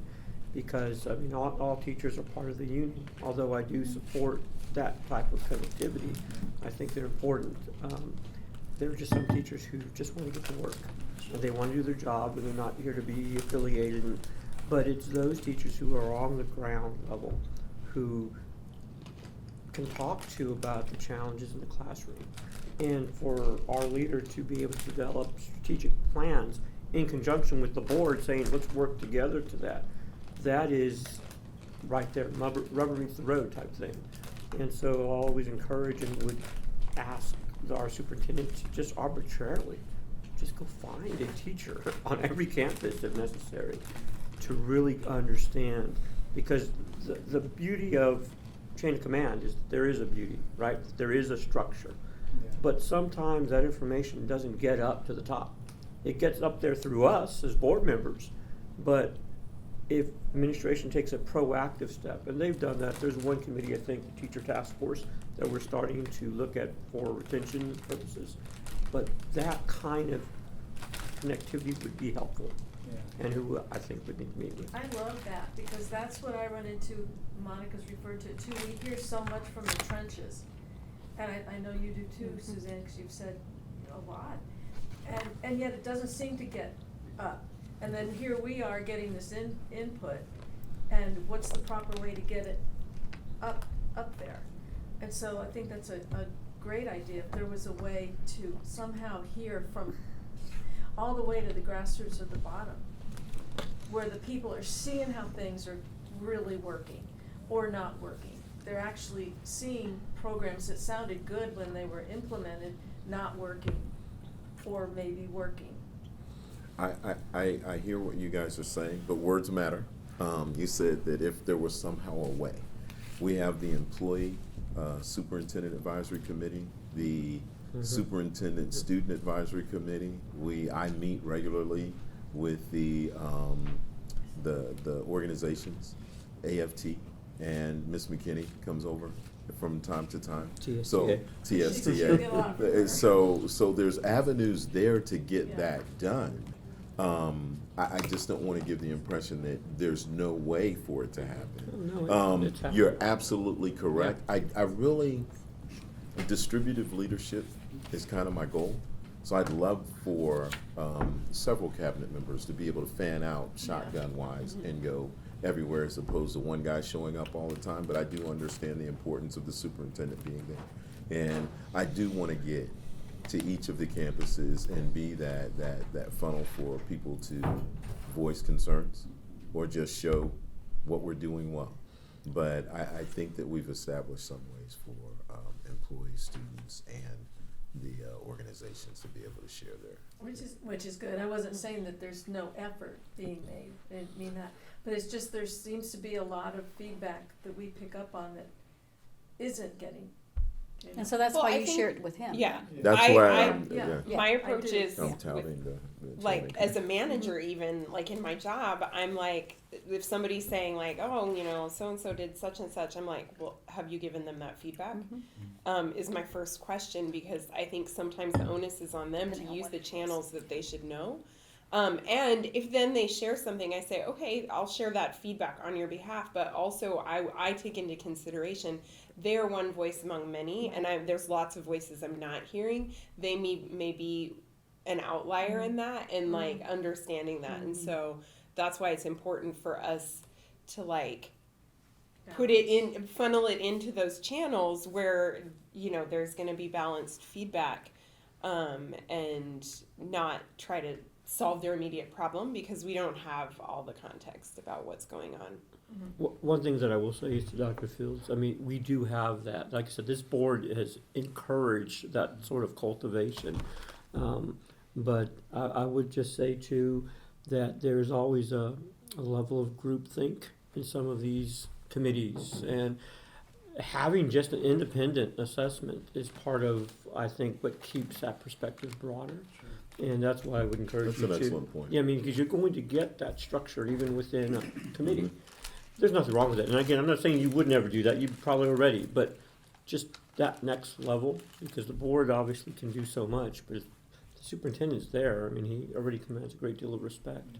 And we're just looking for feedback. So let's talk about that for a moment, because it came up and it's a very important topic, kind of the roles and responsibilities. That chain of command, it's hard to even know where to begin, but let's treat it like a muscle. If it doesn't get used, it experiences atrophy. And for a body that is charged with the strategic handling of a district or an organization, is it efficient to have to insert yourself anywhere in that chain of command except for where you need to be? It's not efficient, right? If problems are resolved that way, think about what it takes for an issue to get resolved at the board level. There's filing, there's a level 3 grievance hearing, and then they're hearing. You talk about efficiency, someone nearest that problem can probably get it solved a lot quicker. But I think that muscle doesn't get worked and really appreciated if it's not used. And so one thing that every board has to continuously do is say, in my new sphere of influence, in my new awareness of these challenges, how do I employ discretion and wisdom in directing people to get their issues resolved? What do I tell my superintendent, and what do I very carefully and respectfully say, this might just be one voice. There are 27 other thousand voices that are not going to speak up. Is this, and I say this carefully, is this a squeaky wheel, right? Mm-hmm. But I say that again carefully. We are never to disparage anyone's perspectives and their comments, but when you are the strategic body, it means delegating. And I want to jump ahead right quick and point this out. Brokerage, when you connect externally, and this is kind of scary for some teams, you are connecting with people who don't think like you, very pointedly. Specifically, the research says that in order to prevent from creating the proverbial echo chamber, you've heard that term? An echo chamber on the board, you have to get voices that are different. And so this is a way to mitigate that counterproductive conformity. There's cohesion and coherence, but it's not the same as unproductive conformity. But right here, the second one, it forms a strategic alliance. Let's talk about what strategy is and what it isn't. And we're going to dip into BAA and BJA and legal, but I want to just hear in your own words, what is strategic leadership? What might a board do if they're strategic and they focus on their role as being the strategic body? And what might they not have time for and have to ignore? Just some real examples. I mean, let's get real for a second, practical examples. What is strategic and what isn't strategic? What is tactical? What is way down there? But tempting and Like I think challenging. I've told Dr. Fields, like my focus is up and out as a board member, and you're down and in. I'm not down, and we're both military people, so like he's down there with the troops, out doing that thing.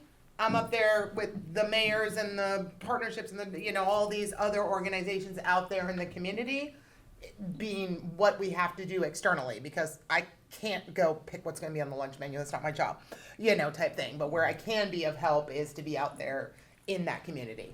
But I think we got to find ways to do that part.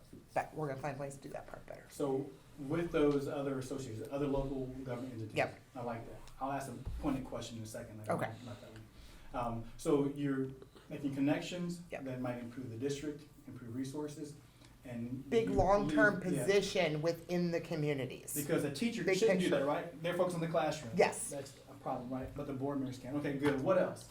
Outside connections, long-term, far-out thinking. What else? When I'm thinking strategically, I think when a lot of people think strategically, it's about developing some goal.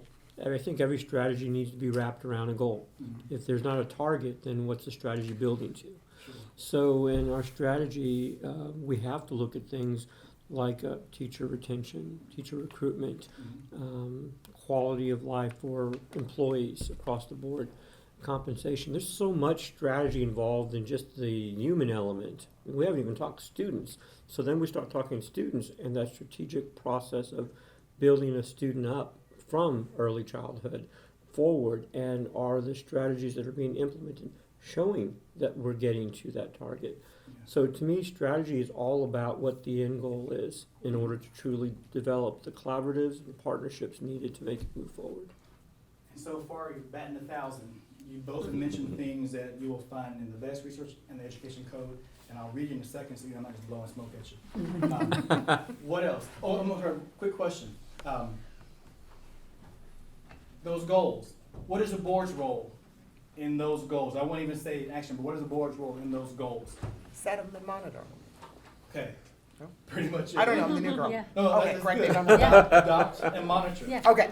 Very clear, adopt and monitor. Okay. It's done in collaboration. Now, I'm gonna just go back to, are we normal? I'm gonna do this as, are we normal conversation, right? We're not. And I'm gonna tell you things that have happened that are just interesting, not to glorify interesting behavior, but just for learning. I got a call one time and the board member said, hey, can we go into closed session and set board goals without our superintendent? And I said, why would you wanna do that? And he said, because I feel like they're always kind of interfering and watering the goals out, making them simple. We want to go in there and decide what's going to be, come out and vote on it. And I was like, the code just doesn't affirm that kind of, maverick behavior. There are things that you don't know about your district, even if you were an employee, because you don't see the whole picture that you need from them. And the code talks about in collaboration, Yeah. working with the board, right, superintendent. And so, good, adopt and monitor. Monitoring being the key part. What else? What else is strategic? What is not strategic? Again, I know it's elementary, but For me, I gotta follow the law, baby. strategic is having a plan that focuses on the most important elements with a clear pathway on how to get to what the goals are. Absolutely. And And not the bird walking and, yeah. don't get distracted by the stuff that doesn't follow that plan. And that's easy to do, get Key distracted. part. How to not get distracted. Mhm. If it was important and critical today, it probably still was tomorrow. Sure, a fire may have jumped up. Anyone familiar with COVID? Talks about the difference between Mhm. urgent and important, right? Mhm. There are things that are important and they remain important. Yeah. Urgent pops up, but you deal with it. This is not categorically always the case, but what category, oversight versus management, do you think a lot of urgent matters fall under? Oversight being the board, management being superintendent. Management. Yeah, typically management, right? What about important? It could be both. Could be both, absolutely. Because you're critical parts of that team. I've never heard a board say, if there's an XYZ happen on campus, you call me first, you brief me, and then you call 911. I've never heard a board member say Oh, that. Lord, I hope. Because when the things are calm and collected and they're planning, they know the best approach is this. But when stuff hits, we admittedly sometimes forget and we just react. I've also never met a board member who didn't have a heart to just get in there and help and serve. Mhm. And they're constantly having to adjust who they are at the core of them, their faith, their principles, their values, with this new role. Golly, man, before I was a board member, I was the first up there to help out to do something. Now I'm more aware and conscious of how I'm even perceived. Sure, it's my right to be somewhere, it's my right to do it, but I'm conscious of how is it received. I don't have fewer rights, I just have more responsibility. Mm. And along with that comes a lot of careful thinking and planning, right? But let me just share this again, just to be, any more ideas, what's strategic, what is not, when you think about brokerage, external ties. So just real quick, if you ever get bored, I know you have no time, but if you ever get bored, maybe you're stranded on the tarmac and you've got a couple of hours to kill, something to do. The one I would encourage every new board member to look into, and every veteran board member to refresh every year, probably BAA and BJA. There's a litany of policies, but specifically BAA. And I'm gonna just hit a few highlights to keep things in perspective. One, we heard relationships with other public entities, whether they're governmental authorities, associations, very important. The other one was adopt a vision statement and comprehensive goals for the district, and then monitor progress toward those goals. I'm telling you, you could have written the code, right? It makes sense. You have good sense. You're smart people. I think this board has the largest proportion of retired servicemen and women I've ever worked with, and the rest of you are educators and strategic people. You know what it looks like, right? I just find that so neat. Establish performance goals, right? Concerning academics, fiscal, etc. And again, I'm not going to read all this to you, but number 4, this one would have come, was it 2 or 3 sessions ago out of the legislative session? Talked about, it was Senate Bill 1566, it makes its way to the code now. Provide oversight regarding academic achievement, and here's the thing, strategic leadership that maximizes student performance. Everyone at the very beginning, you told me the thing that caused you to run may have been an issue for one kid or 50 or 1,000, but nonetheless, it was about maximizing opportunities for kids, right?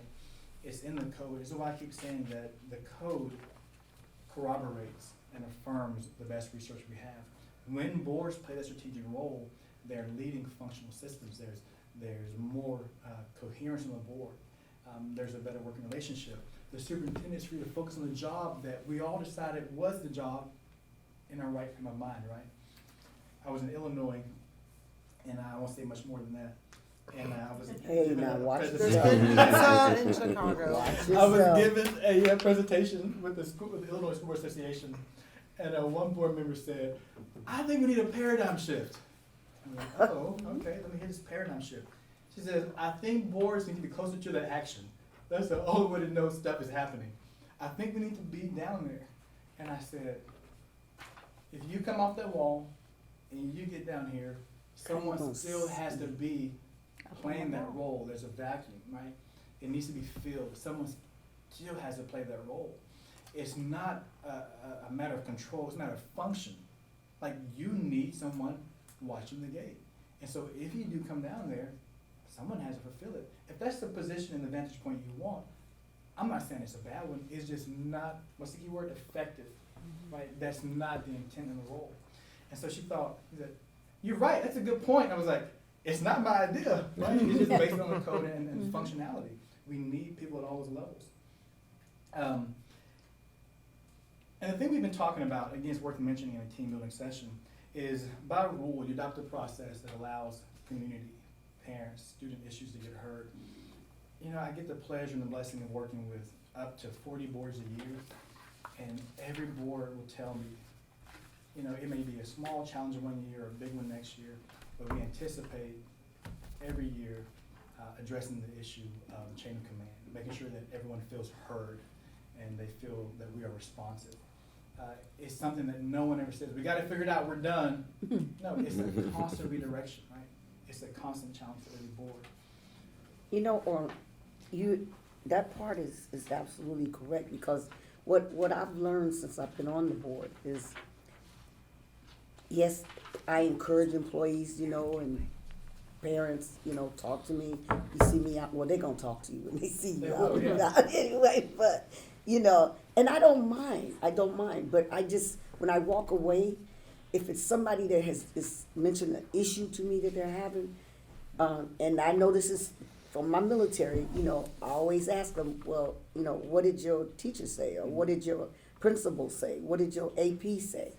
You know, and I try to let them understand, I can listen to what you're saying, and, you know, but you really need to go through your chain. Because no principal wants to be in their office and Dr. Fields has to come over and say, "Well, you know, Miss Eaton told me that this is going on in your school." Hey, we just shut the whole door on the issue now, because, you know, everybody's gonna shut down. Nobody wants that. So I just try to be very, very careful when I'm communicating with people, to let them understand I can listen to you and I don't mind. Yeah. But you really should take the proper steps. Somebody even told me one day, their answer when I said that was, "Well, I was hoping you would do it and then I wouldn't have to be involved." It's your problem. How does that work? You know, I can't go in there and say, "Hey, this happened to me. I'm not the teacher here." You know, but yeah, I found that very interesting. It's definitely not a strategic approach, right? If you're having a very... Yeah, she wanted me to do it. She Yeah. wanted me to do it. And this came up at our Region 20 code training that Laura and I went to together, which was, you know, we were talking about different strategies to deal with that. And one of the ones we talked about is going back to that parent, teacher, whoever, and say, "We have processes, and I know this sounds horrible, but I need you to be the guinea pig, because I need to know that there is a system and a process that it works. And if no one ever exercises it, that's awesome that you could find my number and you have me to talk to. But there are the parents of 26,000 other students who don't know how to contact me. So if that system is broke, I need you to go use it, and let's make sure it's working for everyone else in that system," is kind of how we try and Heisman that off, because yes, otherwise there will be a parent who gives up after one phone call type thing, and they're not gonna get the answer they want because voicemails didn't get returned from a phone number that doesn't exist, little things like that. We don't know unless a good parent or staff goes and tries it for us. And then if there's a problem in the system and the process, that's where I'm like, Sue, we got a problem in the system and the process. Let's fix the big you go fix the big strategic problem. I like You that can't field approach. 26,000 calls anyway. No. You can't. Well- I like that approach, yeah. I would also say it's not lost on me that sometimes there's a perception out there that if I do make a complaint, if I do say something, then there's going to be a sense of retaliation or someone's going to come after me. We need that exposed, to Ms. Ryan's point. Yeah. Exactly. I mean, if that's what's going on, we need to root that out to where we don't have that sentiment out there. But the way through it is not around it. We have to go through it. Yeah. And if people are going to take that, there's no retaliation. No one should feel afraid to voice a complaint. No one should be retaliated against if that happens. And if they do, we have to deal with the individual who's providing that. Well, there's been a big change in that, Yes, ma'am. a big change. Yes, ma'am. So, and I'm very happy about that because it was pretty tense. Yes, ma'am. No, I'm not sure. I think change, because we're in a change position right now.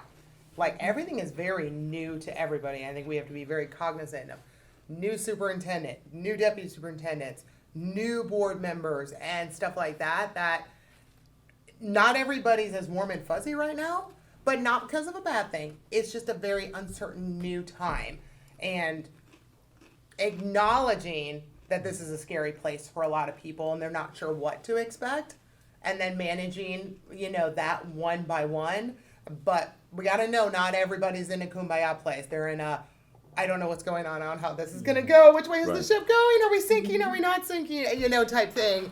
I think is a little bit more prevalent, but that's what happens with major changes. And that's where we're going to start August 16th, is setting that ship, and they're all going to know soon what direction it's going. Prayerfully, they're I'm doing just not that sure if now. they know. We don't have to Some wait of for August Correct. 16th. I'm hoping the Yes. principals Yeah. are pitching that now, and I just truly hope that people feel comfortable enough to cry out if there's a concern without fear of someone coming back. And There is that though.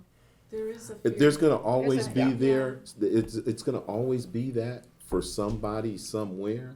It just can't be Well, it the could be sense minimal. across the district. Yeah. It cannot be a common sense of I Yeah. can't say something because someone's going And they to. got to try it And again Lord. with a new crew. Because Right. just because you were retaliated changed against a 7 lot. years ago from But some they principal who's used to unretired, actually- and Correct. but 3 superintendents ago, Good, it's you better can't than- carry all that Oh, baggage yeah. with you. Everybody needs to give the new people a fighting chance. I would agree. And tell them, listen, did he tell you? Did he retaliate against you? Because he just got here. So if it wasn't him, then you need to give him a chance or him a chance, and give everybody a chance now if they're new. But we can't get to where we're trying to go if we keep skirting around, 100%, yeah.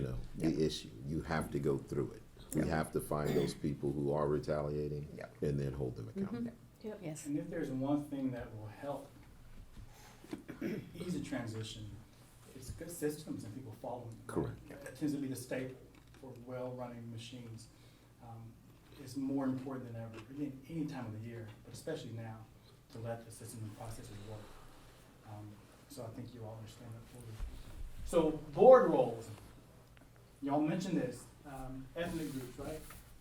Local businesses. Answer this if you want to. How frequently this is for the board members, would you say you meet with more of these groups in your official roles capacity as a board member? Daily. They know daily. Literally daily. I was gonna I say talk to every one of those day. people daily. Good, Every day. good. Do you, I'm gonna just get a little, I'll just say it. Say it. If this is your field of play and your focus, how much time does it leave you to address the small microscopic matters? Not much, right? I mean, daily, you have enough time to get here. So daily. Are there any groups categorically that are not covered here? That you all, you know what, I don't see it up there, but this is a part of my These are the categories specifically from the research that I wanted to show just as examples. Yeah, I don't see PTOs, athletic boosters. I don't know if that, Okay. because they're not It's part not- of the district, Sure. because the district doesn't control them, but they're Right, but they are ancillary kind to the of, yeah. district. They're important groups. So They're again, influencers. Yeah. so again, it's elementary, but let's now look at briefly at BJA. Let's think of what the superintendent does. Again, not that you don't know it, but we have to discuss it. While you're doing this, some of this, and a whole lot more, here are things the superintendent does. And again, if you have BJA legal, I would encourage you to just to refresh it. Say if you everything do. else. Check it out. Everything else. Yeah, I don't know. Everything else. He's, right, everything else, right? Yep. He's the educational leader, chief executive officer of the district. I like how one person said the chief, what was it? Maybe chief educator, chief teacher. I thought that was neat. They assume the administrative responsibility. I think you all know what administrative is. It's everything that you don't get paid to do, right? He gets paid to do that. And of course, and this is a big one for some districts, depending on kind of what their history has been. Assign, supervise, and this is a big one, evaluate all the personnel of the district, or makes the arrangement for that to happen. It's a challenge when board members hear something or they know something, they don't choose to always know and hear it, but they have to decide how to process that knowledge appropriately. While it's important for your superintendent to be aware and to know, we have to ask ourselves, thinking strategically, how much of this pulls him off task from these? Is it something that he cannot know and will be okay? Is it something that has to be known and shared immediately? Near the end, we'll talk about what kind of falls in that category. But I think the big takeaway from the code and from the research is just, as a board member, working in partner with your superintendent, think about the things that might take them off mission and decide appropriately in your role how to filter, how to direct, how to guide, how to engage, because there's a give and take every part of the system, right? You can't kick one part of the system without a ripple effect in other parts. It's important to think about what that looks like. They initiate and terminate, the termination or suspension of an employee. What do board members do in response to contracts that are recommended or proposed? We just received it, like you mean when somebody gets put on terminal leave, I Or mean, just on notify administrative them as leave? becomes a grievance. Is that what, Voting, is right. that, I don't think we have So approval. I guess the big question is, who Approval. recommends Any hiring separation. and who Yeah, does, well, who submits those recommendations? Yeah, that's Yeah, superintendent, yeah. superintendent. Unless it Yeah. becomes Good. Well, I thought you were asking or about a petition, something else. litigation. So 21003 talks about number 5, you'll see again, the managing day-to-day operations and implementing and monitoring plans and procedures. There's a bit of an overlap, right, in the monitoring. Mm-hmm, Superintendent does the systems and other, the cabinet. and then you all at the higher level, monitoring those big picture goals and some of those smaller details that he brings forward to you if they're part of that discussion and that conversation around goals. What I always liked is the last part. It says, in collaboration with the board. So we'll read more of these. The board and superintendent shall work together. I like this one. This is what we started off with. Advocate for the high achievement of all district students. I think it surprises people that kind of language is in there, right? Because it's inspirational. But together you advocate for the high achievement of all districts. Creating support connections with community organizations to provide community-wide support for high achievement of all district students, right? You see it pointing back. Provide that leadership for a district, including leadership in developing the district vision statement. And then you mentioned earlier, the long-range planning. mhm. And then, of course, establish district-wide policies and annual goals that are tied directly to the district's vision statement and long-range education plan. The one thing I'll say about number 4 is there's a rhythm and an order. We set goals not according to the hottest topic of the day or the loudest voice. We set them according to the vision, which who all participated in that community, a lot of different perspectives and voices, right? Teachers, in some cases students. And so it's that strategic approach to goals. It's not just what the 7 or 8 of a team think is a good idea or what someone in influences. There's a rhythm to it. There are needs assessments that go into the goals. There are so many different components, so much data that goes into it. When boards and superintendent teams stick to that plan, they're sticking to the most thought out mechanism that they have. I'm going to assume they did it right? It doesn't get much better than that in terms of what's important to accomplish. And then this is one of my favorite ones as well. periodically evaluate board and superintendent leadership, governance, and teamwork, right, is what we're doing here. Periodically, at a minimum, annually. Any challenges, and this is not for you specifically, but any external voices or challenges that you think might cause this team to have to focus and be intentional about any part of your respective roles and responsibilities? In other words, or the community is pushing for X, Y, and Z, or this voice is saying this X, Y, and Z, or this section of the, right? Anything that you think challenges a particular component? I know it's a broad question, but think about your roles, your responsibility, anything currently challenging. Well, I mean, part of our external is the fact that we have 6 different Seven. municipalities, 7 if you unincorporated Bear County.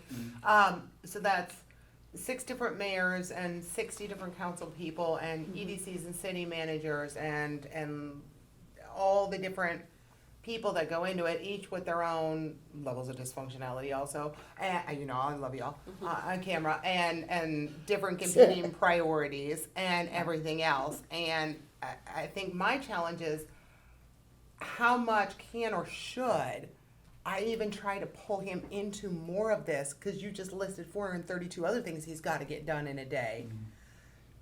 How do you engage your superintendent in what is a hugely broad area when there is so much day-to-day to do? And I don't know how Short Cibolo does it, because Dr. Ely's rolling around with 1, 2, or 3 of his board members at every single thing I go to. And I'm like, I don't know how you get the day-to-day fire drills done, you know, type thing that you all are, but it's cool that they roll as a team of a group of them. But we do want to free you up to focus on that. But that's kind of led to, so we get this perception in the community that Judson only rolls around when we need a bond passed. So we only show up at city council meetings and call the mayors and do all this other things when we need a bond passed. So I know like a lot of what I work on is these ongoing relationships when I don't need anything. I don't need anything. I'm just here. Yeah. I'm just here. So when we do need a Or we're bond. running for a campaign. Yeah, or you're running for a campaign, they show up, or if you're need a bond, but other than that. So like I work on a lot of these relationships that if we do need something down the road, at least I was here the whole time and know who you are. And I don't know how much time he should be taking away from the day to help engage, or is this something the board just needs to work harder on the district's behalf? I don't know what the answer to that is. I think it begs a conversation. That's something that the 8 of you, or soon to be 8 of you, decide. But I think it's a great question, because there is a mission, and in transition, I mean, you're really building. You have a whole different, fresh set of eyes. You're going to see things that the outgoing superintendent didn't see. Right? That's just the nature of different personalities and skill sets. And so I think slow and easy, methodical, right? But I'm sure your superintendent can fill you in. Well, in my bench, because I do meet with a lot of these folks as well, but a lot of times it's just to share thoughts and ideas and input. I mean, I'm a Judson ISD school board member, so that's just part of the understanding of the dialogue. So when I meet with my state representatives, we're talking about education in a general sense. I wouldn't need to include my superintendent yet in those meetings unless there was a state initiative that merited there to be a conversation perhaps. When it's city council, I go to the city of San Antonio and talk to council members there, but in generalities about education, so that, in my opinion, Judson's not forgotten about, which the city of San Antonio tends to forget a lot about Judson ISD. So, and I don't represent the areas of San Antonio, so I suggest contact, so they had a good relationship with Ms. King, and they've actually worked with Ms. Eaton in District 2. We have District 10. So there's a lot of different various capacities that I don't see Dr. Fields needing to be engaged at that level, but clearly he is available to, if called upon. I met with a nonprofit, a partnership, used to be the P16 Council here in San Antonio, very integrated in areas of education, and Dr. Fields is now a part of that group formally, but I want to understand and see how it impacts my area. But I guess different from Monica Ryan's approach, where she's cultivating relationships, important relationships.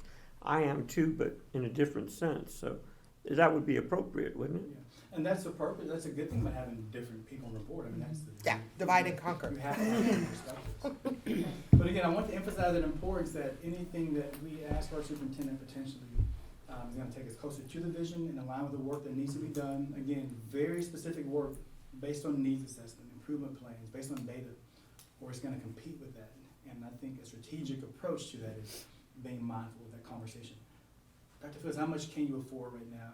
What's on your plate? We won't direct or influence in a way that will be detrimental to well thought out plans, right? We know we have to address things as they pop up. It's not always just set it and forget it like that little commercial movement. Like, things pop up. We're very dynamic systems, but there's a wisdom and discretion involved in the conversation. There's a lot of moving pieces when schools Schools are start. complex. I mean, it's Wow. ridiculous, right? So one more term, and then we're gonna apply it. Closure, the internal ties. And I'll kind of breeze through this, but in specific, it talks about management of diverse and plural interests on the board. This is not the same as controlling. Let's be very clear what management means. If you have an NBA or NFL team or a group of employees, management means how do they work together? How do we maximize this team, their abilities, their interests, their knowledge? How do we grow and develop? How do we pivot? How do we shift? How do you It's hire the management. right people to do Right. the job and not be Jerry? Yeah. And then the other big one they talked about was, it also deals with alignment of role conception and then district interest. That is what I thought the role of the board member or superintendent was gonna be, but here's what I'm learning it has to be in order to meet the district's needs. That's the first guy I told you about who said, oh man, before I was a regular human, then I got elected, right? All the conceptions and perceptions of what he thought the role entailed and then learning what it is. And so what they say, if you want to improve closure, there are 3 areas. There's structural, and this is, and I'll share specifics, but the outcome is it stimulates openness by learning, just like those research components learned about the 7 levers and what it improved, how it improved schools. There's learning there. They're sharing information. I'll talk about that specifically. And then this one is very important. Again, a Kobe reference, the speed of trust. When you understand and you trust people, you can work quicker. This relational component means that even when there's no mandate or no mechanism forcing us to collaborate and to coordinate and work together, we can still do it. In other words, we don't need the hand-holding to collaborate.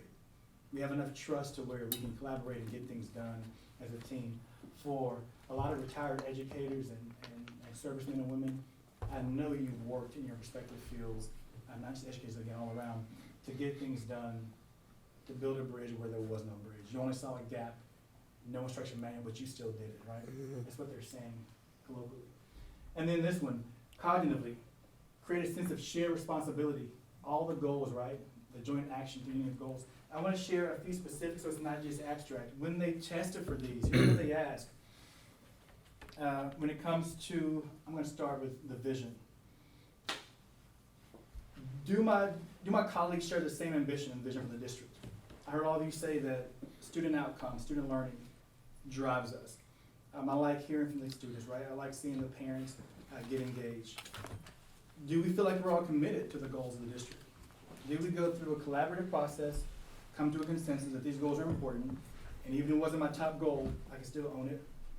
And then do we view ourselves as partners in this direction, right? Another one, when it comes to information exchange, very important. Do we engage open and honestly? Give yourself a little rating in your head. Does this board engage open and honestly? This is a tough one. Sensitive potentially, maybe not. Do we have hidden agendas or issues? Every board has to answer that, right? Here's another tough one. Can we share and accept constructive criticism? Very important, that's part of information sharing. This one, on the edge, discuss personal issues if they affect your job responsibilities at the school. And then these 2, last ones, willingly share information with one another and keep each other informed at all times. A question to you, just again, for practical purposes, what kind of information do boards need to share? Person to person, board to superintendent, what kind of information? Give me some examples. I don't want to assume that it's always perfectly clear cut and dry. Well, what I share is when I hear the same topic coming up in different venues, but it's the same subject, and it's concerning a school that's in our district. Okay. I will contact the superintendent and share that something may be coming down the pipe. So challenge it with Right, schools. not, hey, I know this for sure, but you know, and I heard it in 4 or 5 different places. And the reason I do that is because, whether it's the superintendent or a fellow colleague, I never wanna see anybody be blindsided. You know, cause that's a real uncomfortable feeling. And people sometimes really don't understand the level of discomfort depending on the person on the receiving end of that. So I'd rather make a person aware, you know, to just keep an ear out for it. So if you have But- information that you think of blindside, Yes, superintendent, you I want to would share it with them. What else? My struggle with that question is that we can't talk to more than 3 board members collectively. So information yeah, so the way I like to address that is in the boardroom. So I would always encourage a board member, put it on the agenda, or, I mean, if it's not 911 worthy, like say Deborah has a 911 action that she needs to share it with someone or to the soup. But when we need to have a conversation about it, it needs to be done in the boardroom. We as an entity have no authority unless we're in the boardroom. So having honest conversations there seems to be the best way to have open communication about everything that's happening. Okay. Because when we do it in silos and pieces, we're not all collectively talking about other elements of that issue. And so I really try to utilize the boardroom as that place to have the conversation. So we're really going somewhere, and I'm putting my own words. If it impacts one of us, it potentially impacts all of us. Mhm. It needs to be a board issue. I like that, right? And for that reason, if there's a concern that a board member has, you are body corporate. Again, you are Mhm. not relinquishing your rights as an individual. But you're body corporate, and we cannot change perception. And in some cases, it's as strong as good as fact, right? Not a reality, but we know how it is. So if it impacts one of us, if it's something that is shaping the way I feel about the team and it's appropriate to address in the proper channels and way, it's a board issue, right? That's solidarity. That's the body corporate. I heard something, I suspect something, I don't know. But let me first talk to the board president. I'm not sure how you all have said, board president to get clarification. And if we agree that this is a whole board issue, good. But absolutely avoid that walking quorum, right? Absolutely. Anything else? But I like that. It's not always just about data, right? Your superintendent shares data. But again, as a board member, you're working as part of a team. If there's everything from I suspect something is the case, blah, blah, right? There's information sharing, and the research talks specifically only about data, those smaller details. Again, it's a working relationship. Just as you would share a concern to the proper channels elsewhere, you would do the same thing on the board. Again, sharing, here's what I'm thinking about doing. Gut check me, right? Check my heart. Here's what I'm feeling, right? How does it look? And if it's a board issue, it needs to come to the whole board. What do you imagine is the relationship between these 3? Just look at them carefully. Or how do they relate to each other? Is it a zero-sum game? Is it? To truly improve it, you need all of them, Yeah. right? You can't, just focus on one. You've got to Absolutely look right. at how they all interact and how they inform Yeah. your practice. They're mutually amplifying. When you structure and you are open, you create trust, it builds a relationship, it then creates joint purpose and vision. Mhm. Your superintendent talked about how important it was to make sure every voice is there. This is what he talked about. He's talking about the cognitive component of closure. When everyone has a seat at the table and their voice has been heard and they know that, it creates this sense of shared responsibility and joint action. There's no social loafing. There's no, the board voted that way. Aren't you on the board? Yeah, but I dissented. You're still the board, right? What's the commercial? There is no I in team. He said, well, ain't no we either, right? You become a board member, you learn it in French as we. Like, I mean, it really is that case. And so that's consensus. It's saying we got to a place where maybe I wouldn't have chosen that, but as a body corporate, I go with it. I can go with that. It's public record. People can see how you voted. You ain't got to remind them all the time. So without further ado, let's jump into some scenarios. Now, this is a question I got to answer anytime. I've only done this about 4 or 5 times now, but I expect it. Is this about us? Were these scenarios procured or curate it with us in mind. No. These are not to teach you some example. You are not the math. We got tapes we can go back and look at ourselves. These truly are those districts' happenings, and we'll glean insight from them. And it's not about you. It's about 5.5 million Texas school children. What happens in Judson, again, we are not in a vacuum. Ultimately, your kids will go and come work somewhere else or transfer. We're in this game together. It's about those 5 million kids. It's about putting a spotlight on good governance. I'll ask that you discuss and analyze respectfully, keeping in mind that these are people's real story. I don't think anyone watching who I'm referring to will be able to identify themselves. It might. And finally, this is an evaluation of those officers. I'm not going to ask the board to evaluate other people, right? Their role is not that. It's not an evaluation of the people here. It's simply an opportunity to glean and put a spotlight on governance. They're very high level intentionally. What I'm going to ask you to do is put on your governance hat. Again, roles and responsibilities, your governance hat. Pretend like it's a reality show where we did a team of 8 swap. You just inherited this district, they swapped you over there, they sent your district over here. They're like, man, Judson's running all good, we want to stay here, but they can't, right? They gotta go back. So I want you to read the high level view of this, and the question I'm going to ask you, I'll give you a head preview. I'm going to ask you, which of the 7 conditions do you think this team understands? Where do you notice closure or brokerage? Where do you notice good community ties? Where do you notice the board coming together and working together? That's closure. And then which ones do they understand? So I'll give you a few climate clues.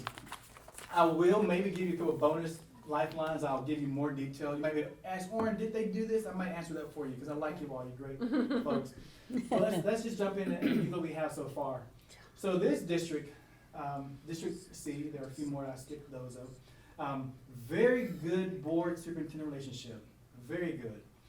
Very stable. They have some persistent challenges in the community engagement, like most districts do. They don't get the parents that they want always, but that's okay. And they have some discipline challenges. In fact, it's a frequent topic of conversation. At one point, they adopted goals. It's pretty neat to watch them work, the different iterations of goals every year. One was reduce suspensions. But then when you saw the absent rate go up and suspensions go down, was it getting what you wanted? And then they talked about, well, let's get mentors. I won't say much more because that was something that someone said, I told you we'd see it later. I want that to come out without spoiling it for you. But very persistent discipline challenges. And they're scratching their head about it. Even got a little note from TEA saying you're suspending a disproportionate number of black and brown males, etc. But the academics have been flat. They're just holding, right? The board dynamic, very much vision oriented. This board understood its role. I've watched them work over 6 or 7 years, and it was just neat to watch them work. I never in my time there saw instances where I thought, stepped over the line, they need to back up. I never saw that. They were very careful.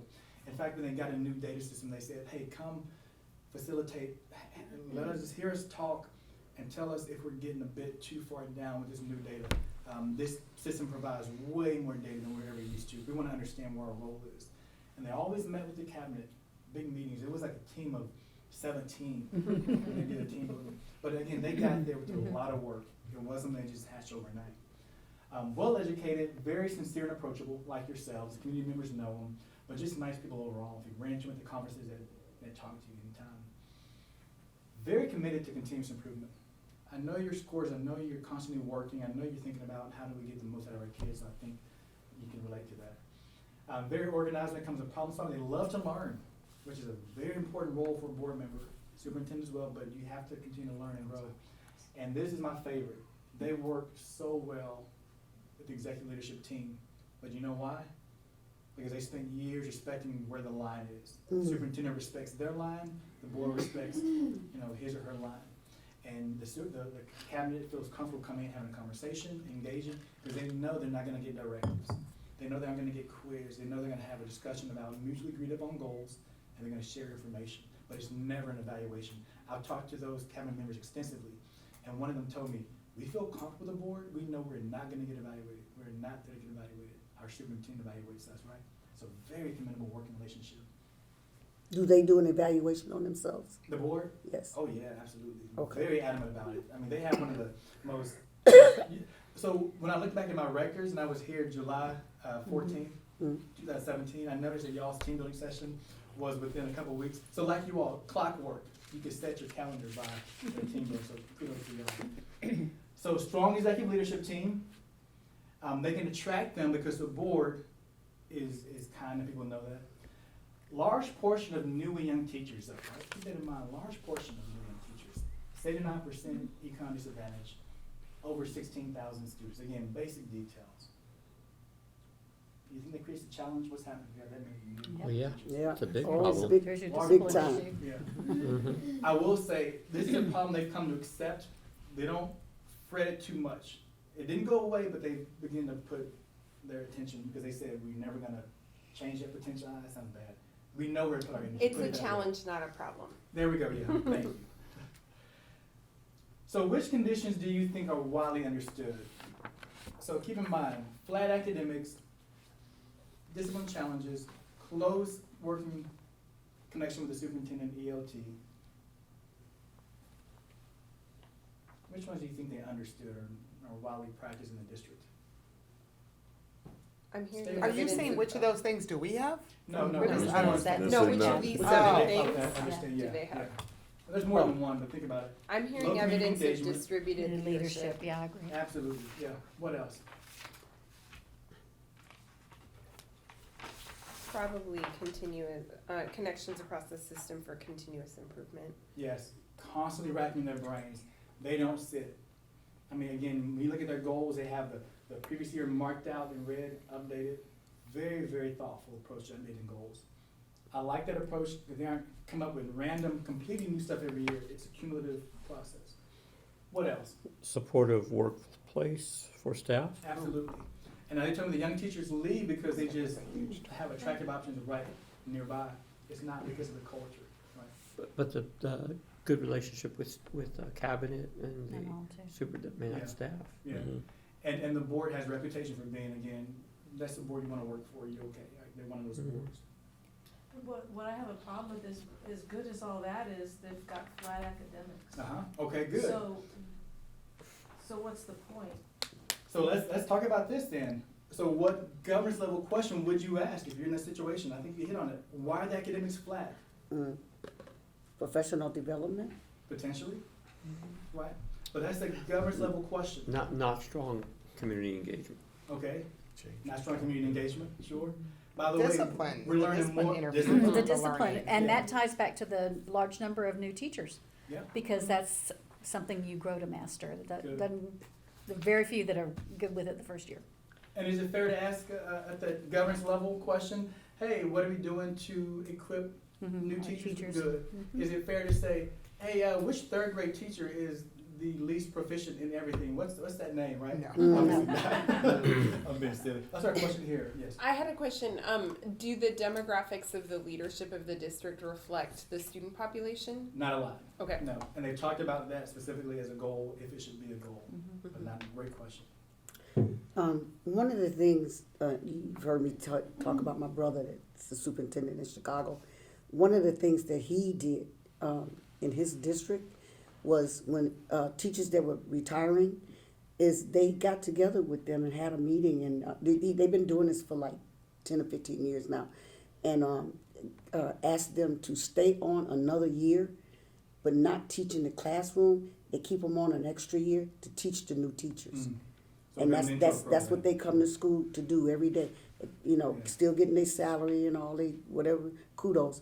And the association went along with it, and they were That is like, a creative and attractive this option. is great idea. So they got the best trainers, Yes, you know, teachers 35, 40 years in the game, you know.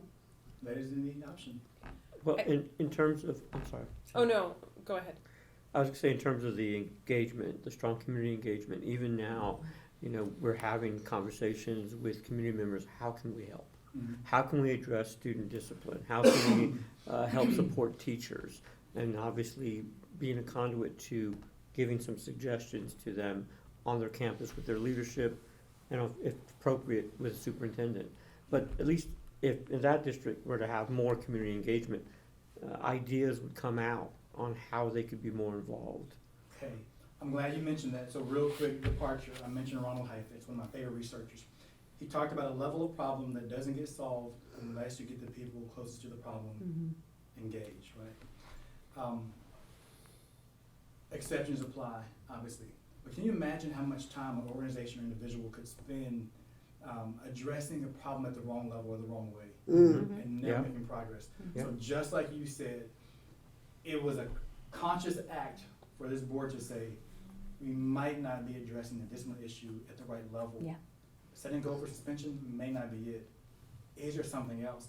Now again, that's why I mentioned brokerage and closure. I hope it wasn't too academic and too abstract, but it's just a reminder that these things are not just good ideas. You need to consciously be aware of them. No matter what you call them, there's a reason that it matters. And this board found what, again, research is pointing out and what you all know, and I'm glad you have good engagement. But someone mentioned, well, academics are flat. Discipline potentially, which is a result of low engagement potentially, right? It's hard to Right. say. Keep going, this is great. What other governance level questions would you ask? Governance level as a board member. And throw in the second one, what productive first step might the governance team, that's superintendent included, take in addressing or understanding? I think the biggest issue is obviously the turnover. Okay, And so addressing it from a governance standpoint, what are we doing to onboard? Mhm. How can we help the superintendent develop a program or a process that would help with that? okay. That's where I would think, because Sure. that's key. I mean, experienced Fair question, teachers, yeah. better results in the Yeah, classroom.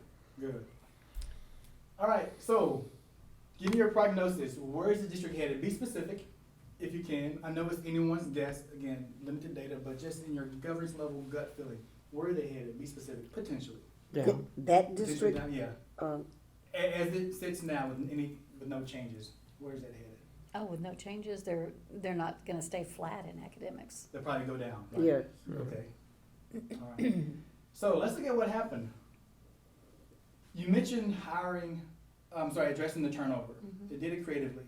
They did almost what your brother mentioned. They brought in folks who could handle discipline and so let the teacher just focus. That was the first round. They reduced the attention that teachers had to give to this, especially new ones. That made a big difference. They went extreme. They defied what a lot of convention tells you, and they hired social workers whose goal was specifically to go into the homes and say, you know what, we've been fighting this battle at the district, on the campuses. I think we need to back up some.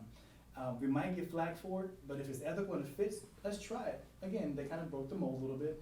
And they said, you know what, years ago or generations ago, you would have heard the school should be in the home, close connections. Then we got kind of weary and scary and litigious, and we thought, no, that's not your role, stay here on campus.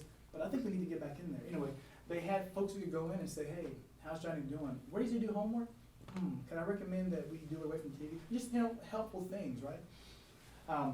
They got streamlined on the evaluation, very specific on the goals in terms of, we don't need suspension reduction, we need a more relevant goal. We've tried this, and again, it wasn't a punitive thing, they were all in it together. And this is what I would go down to, understanding data. Yeah. Why, right? We just see suspension rates as one thing over here, we see low engagement, are they connected? They are understanding, they're synthesizing, making connections. But here's the one I wanted to get through. Let me ask you. Let me tell you for the sake of time. They took a very proactive approach to discipline through a character education. Guess who they employed to get it? Not employed monetarily, but guess who they engaged to address this issue? Think about it, someone close to the problem. Fathers, mothers, They tried police officers, they only got so Coaches. far. Coaches, pastors. Pastors. Uh-huh. They started Pastors. a little cohort, a committee of clergymen and women. They meet monthly. They are engaged, and this is what just took me on just a high.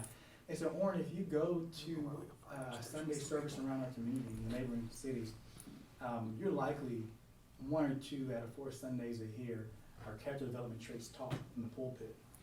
And they said that move alone has made so much difference. People hear someone they respect, they trust in their community talking about these character traits and promoting them, and it goes a long way. And so the issues are coming down. Would you believe that the letter grades went up? I mean, it's just reiteration, just working. Not a stuck mindset, but people honoring their role of saying, we want to collaborate with the executive leadership team. We've developed that trust with you, that closure.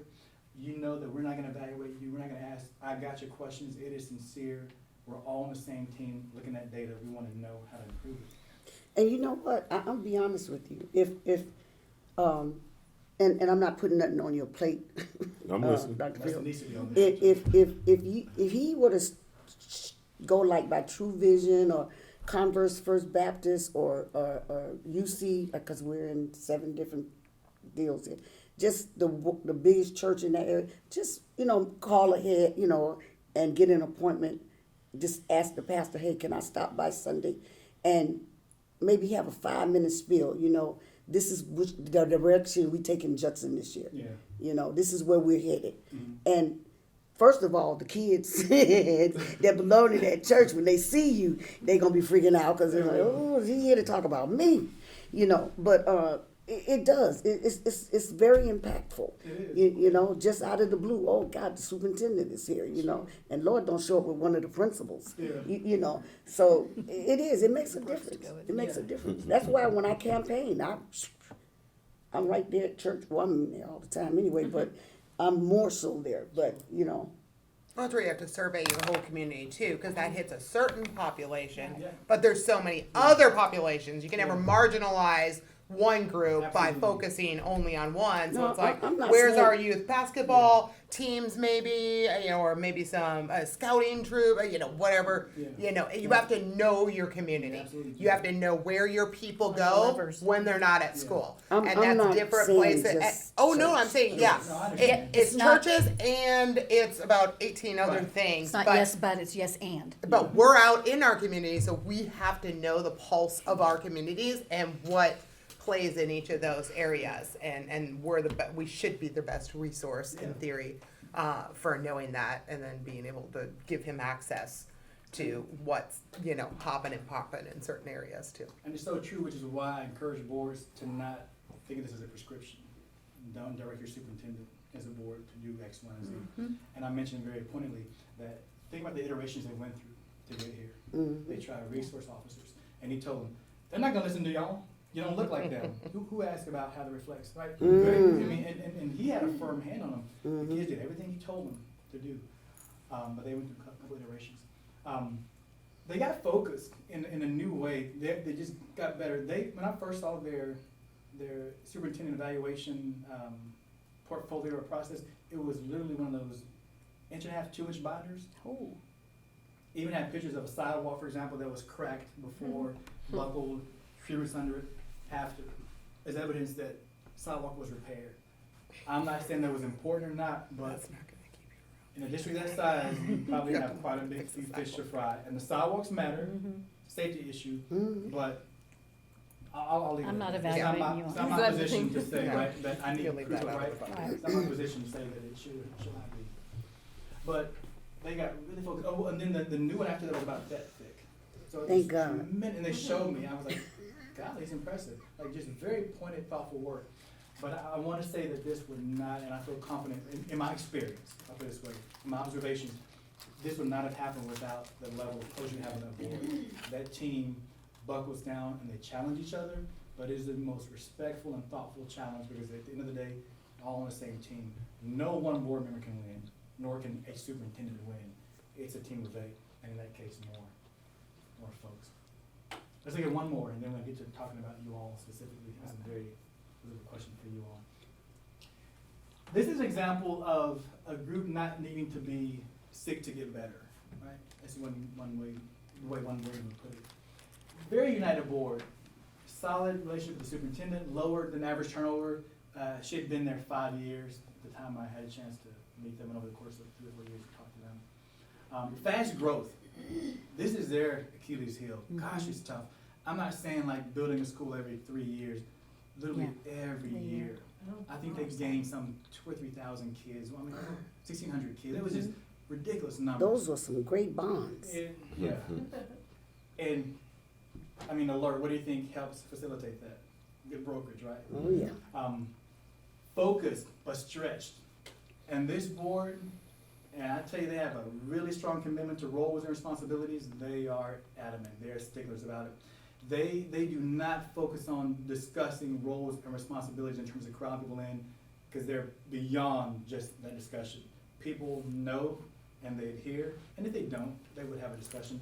But again, they're so solid and comfortable, they're focused on that fast growth. They can do that because they haven't addressed their own relationship. Strong grasp of improvement efforts. When we asked them about the 7 conditions, for example, they could go at length. Every board member could tell you in detail how it looks in their system. And they're big advocates, like you all. They talk to the local government officials and the representatives quite regularly as well. Well organized, very committed to student performance and monitoring. Their teacher surveys that they collect and modify and revamp every year, they respond to it. The teachers know that if they have an issue, it's gonna get heard up to the board, but through the proper channel, because the superintendent and board have set collective goals around making sure we collect teacher feedback. So just very strong use of data. Very consistent in their assessment tools to gauge learning and interim learning for the kids.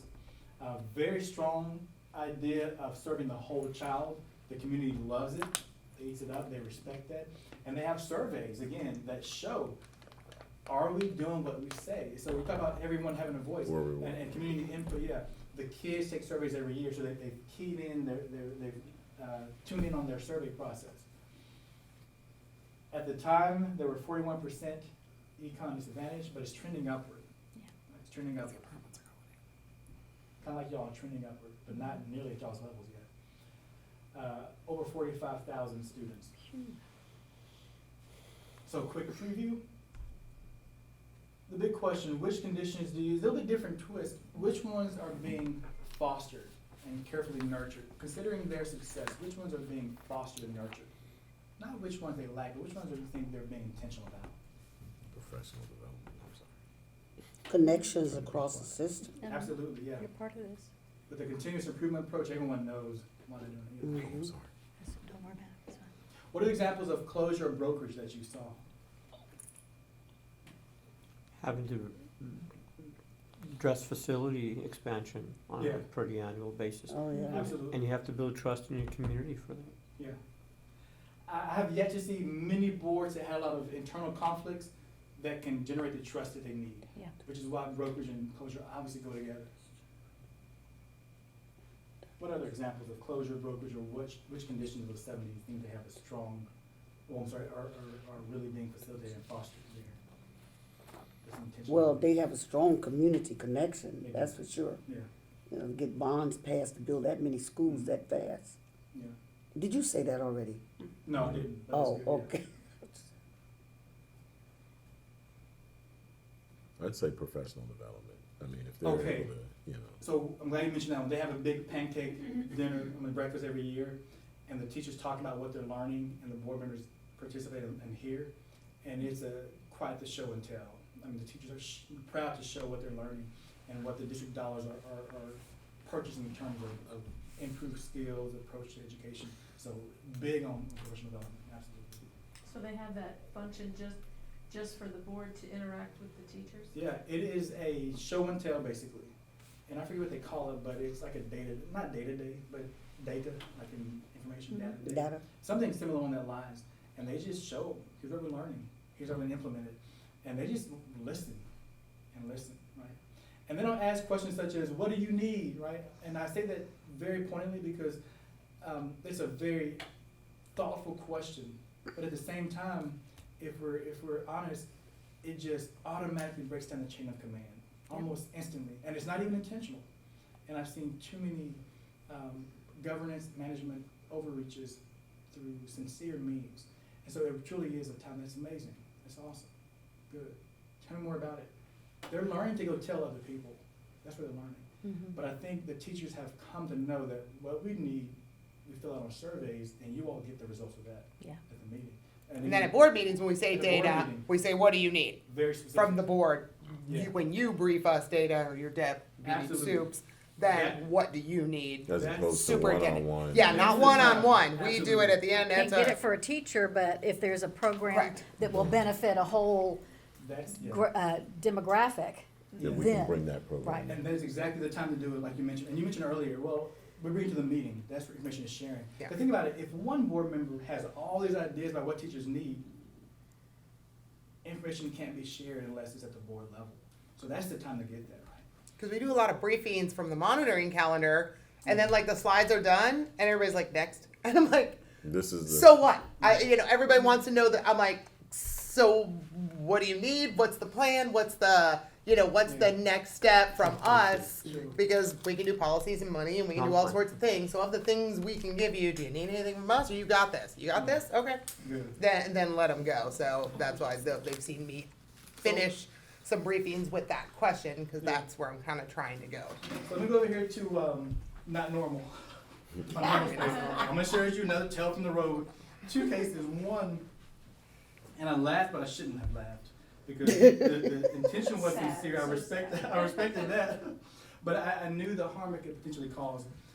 Board member goes into the teacher's lounge one day and sitting there with a legal pad and waiting for everyone to come in. Hey, what issues are you having? Tell me your issues, I want to address it. No. And sincere. We had to have a discussion right now. we do. After that's approach, but it gets better. The most interesting one I heard was a teacher goes into a room and they're doing some work and they look at one of the closets, which is like a saloon bar type Yeah. doors, Yeah. and they see a pair of feet and they're like, those feet are way too big to be a kid's, and someone is in those shoes, not like someone takes shoes off, and they're like, this is weird. So they're like ushering kids out quietly because they don't know who's behind the door. Oh, hey, kid, let's go get some water, right? All casually. Come to find out, it was a board member. Stop it. I kid you not, had gone into the room because he had heard that things were not going well, or the teacher's instruction, right? And so went to the room to go listen and got busted because the feet were under the door. I mean, obviously, that is not, that's not the 24 way hours in advance. to go and gather the climate of what So happened did he in the get classroom. arrested or what? No. I don't know how it just- ended. I couldn't get over that part. I don't even know how it ended. But I mean, true what was story. his end Because other board game though? members have to. To just hear and get the proof and evidence. But that's Right. just it. So he was gonna go to the superintendent and say, "Hey, gotta I fire them? stood in the closet in the room. I heard it all." So give me a rough estimate. How many classrooms do y'all have across this whole district? How Rough many estimate. classrooms? Yeah. 30 to At least. 2,000. Oh, more than that. Way Oh, more with than the high that. schools, you're right. Yeah. It's 2,000 just for high It- schools. It's a crazy amount, right? 5,000 Ridiculous -ish. amount, 5,000. So 6,000. how many- My guess. How many classrooms do y'all need? That's divided up 6 ways. Oh, no, To hit no. 'em Oh, all. no, How many- no. To get 'em all. Right? That's not strategic, Right. obviously. That's the most No. egregious But case it's like you of can't even get all those overstepping. special. What's your best guess in terms of student performance? How are they doing? Based on what you heard again, minimum data, what do you guess? Trending upward I think on they're trending challenges? upward. I think Or they're staying very the same. organized, they're the same? Okay, now I'm gonna get really picky. Give them our current system, A, B, or C. What would you think they're rated? A, B, or C? B. I'm gonna go with B. Okay. B. A high C, low B, simply Okay. because they're growing so Yeah. fast. Smart bunch. They're at a B at the Mhm. time that I compiled this. They're at a B. But here's what I want to point out. So they had slightly lower than average performance, relative performance. That means compared to other districts like them, right? 41% is tough, Yeah. but it's not. Y'all know you're doing Right. No, it, we're more than right? that. They've got a bit. So relatively, they weren't doing as well. But what do you think there was? Fast growth. Fast of growth. change. A Having lot of new assimilate- kids right. coming in. You New gotta, teachers. and- yeah. Here's Finding what I people. noticed when I went back and looked at that data. The growth measures were both trending upward while the demographics were steady. Mhm. When almost overnight, you saw a spike go from 41%, started shooting up. We saw a dip Yeah. in that performance data, but then a quick recovery. It wasn't a dip and then a plateau. Mm. It was just a down spike and then back up. Why do you think, again, this is purely conjecture, why do you think they were able to recover so quickly? They're monitoring their data, and they're Monitoring data. talking about, continually about how do we address issues. Yeah. So it's not just a set it and forget it. Focus. Do you think they were fretting over how many new kids who were poor moving in? Probably not. They never lost track of their teacher evaluations, their survey evaluation satisfaction, the school assessment data. They responded to the data, not to the, Touchy-feely stuff. yeah, right? And again, they paid attention to it. They got very, I won't even tell what they did for COVID because they might reveal who they are, but very specific. Let's say they're just data nuts Mhm. and they allow their operations at that strategic level to be driven by data and not just to be reactive. And that's the big thing. I think, again, if they hadn't had the closure the strong commitment to the roles and responsibilities. They can go visit with teachers, and teachers feel comfortable and look forward to that data day every year and eat pancakes. Maybe it was the pancakes they wanted, but either way, they still were close to that board, and they never felt like the board issued directives. They never felt like the superintendent was gonna, step into the board's territory and take away their vision and power. It was just a very nice dance of management and oversight that they all respected. I think that has to do a lot with that quick recovery. They didn't fret. They weren't, dividing over issues that weren't related, unrelated to the academic performance. I would say, to sum it up, when the game plan was established, they knew they all had input, they knew they all owned it, and they could maintain that with a quick departure when they needed to some external data, things going around, but they never lost focus. I think one of the most, up to that point, just focused teams, despite how much was going on around them, how hard they had to work. And maybe the environment was so quickly changed they had to be focused, and they got swamped. But to me, that was a big deal, that quick dip, and then a quick recovery, or the dip and a quick recovery. They didn't stay down there. I'm gonna skip that part. I wanna ask you all some very pointed questions. And this is where we can take notes and talk about how you all operate in your roles for the next, 30, 60, 90, 100 days, whatever the case may be. But this first one is for the board. When you think about just your general working relationship, how you describe it, what do you expect from your superintendent? What do you expect from them? I know it's broad, but I want you to talk about things that you can get an expectation about, how you will communicate, the kind of things you might ask. What do you expect from them? I expect transparency, but I also understand that there has to, in order for transparency to happen, there has to be trust, right? We have to show that we understand that mistakes will be made along the way, and that somebody is going to recover from that. And so, building that mutual trust, and so that when there's an issue, it's brought to us and we discuss it, and there's not judgment involved in the situation. So bringing those issues, you don't need to cover how we expect to be some.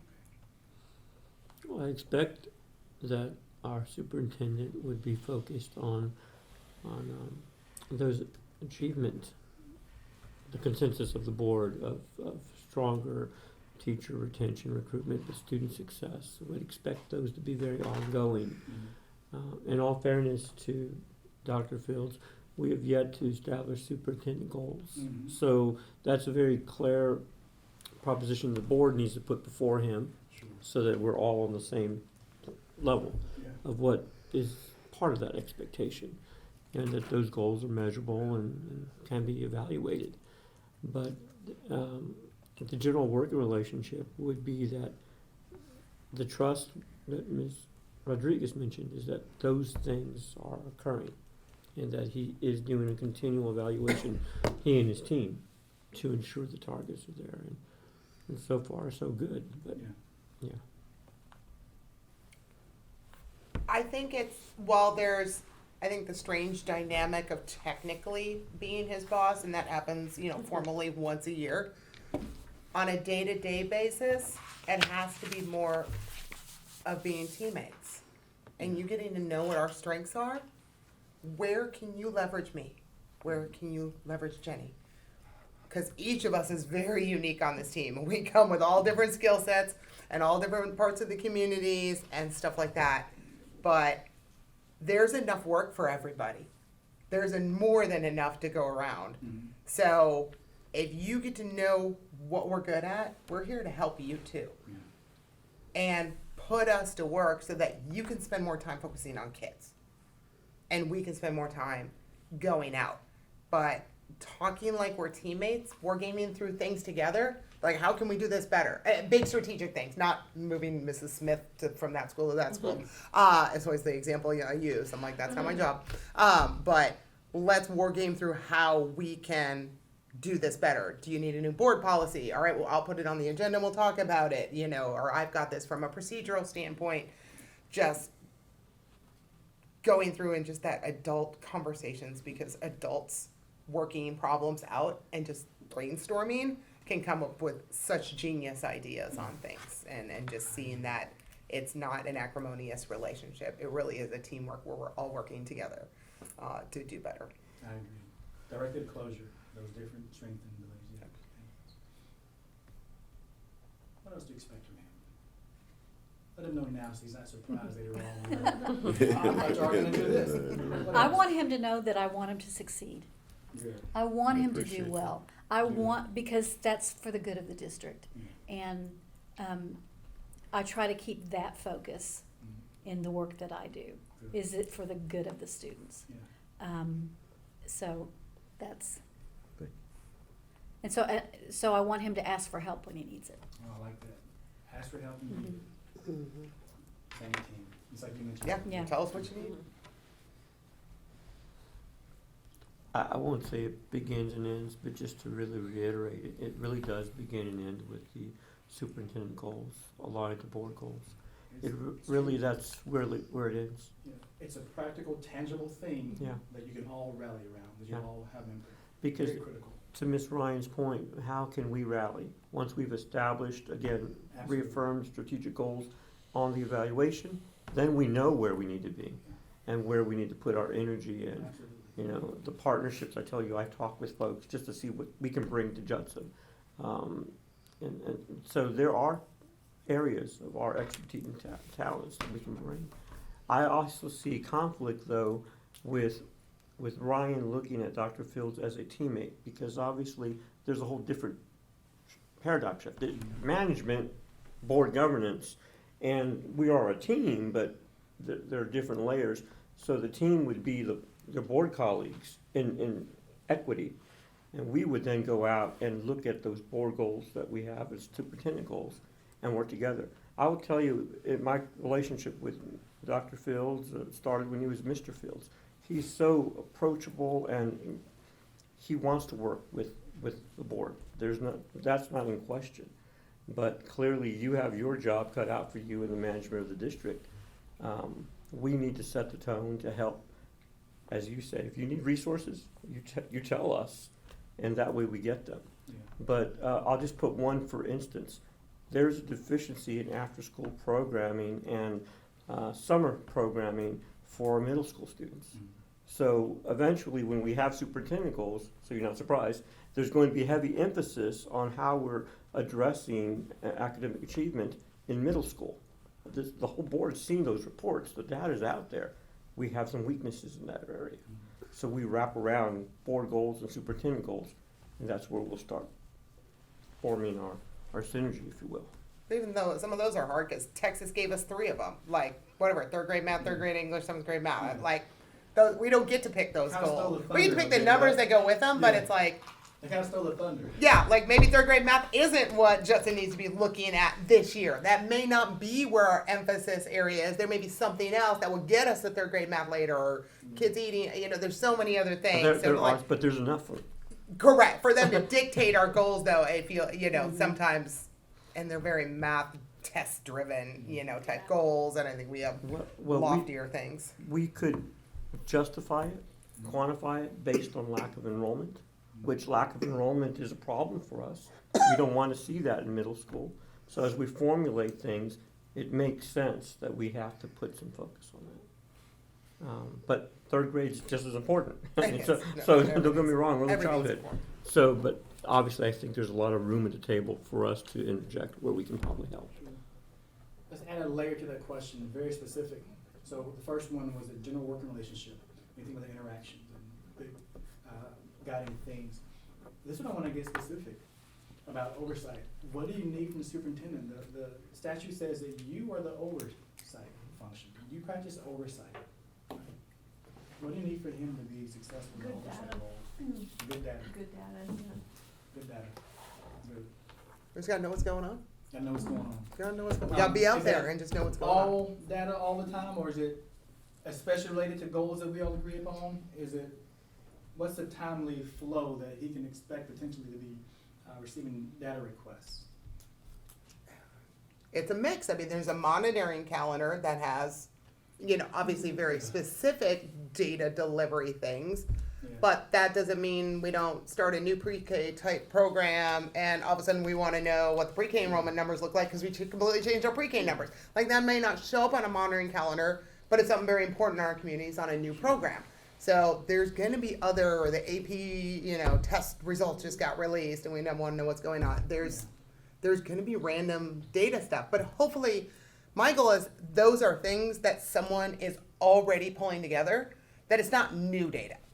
It's like something like the AP coordinator already did some slides for his boss probably, or her, whoever it is, and there's already slides out there. So just us having situational awareness, is there anything we're going to do about I would AP? argue Probably not. that lives in the monitoring calendar because that's part of the taper report. Like we can just assume we will get updated on that. Everything, yeah. And so now if there's a specific program or something that we've adopted and we want to know about the impact, that to me lives in an agenda item, Yeah. like that somebody needs to request that. I think where the slippery slope starts is like when we start thinking, well, like, oh, I have a question about this, like send me data, and we're not like having an understanding of the impact that has on like staff time and things like that. Or that we're saying, like we're asking, how long would it take to answer this question, and being cognizant, kind of like the, with the lawyer, it's not like their billable hours, but it's taking their attention. Oh yeah, away from no, other that's I'm always things thinking of what someone has already put together because it's already part of PEMS data is already pops out on a report. AP scores, things that already pop out of a system. Over, give me a 10-year longitudinal, with 17 slides, those types of things. The board has to be very careful about requesting because that is new and doesn't exist. I appreciate you guys bringing that up. I would tell you that in our board operating procedures, it says that we won't create any new documents and only if the majority of the board approves it. And what we've done, in an effort to make everybody comfortable, is that when we get a question from somebody, we just try and send the information back.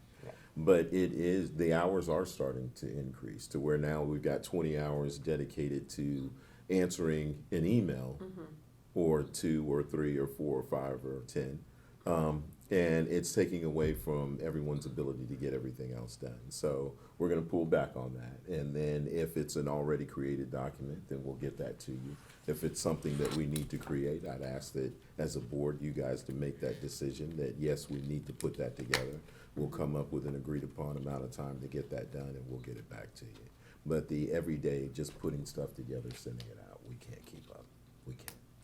Yeah, but some of it is information think back to like command and staff slides in the military, which is, there were just routinely things you were always briefing the boss about your organization, just the number of personnel, what's going on with these types of things.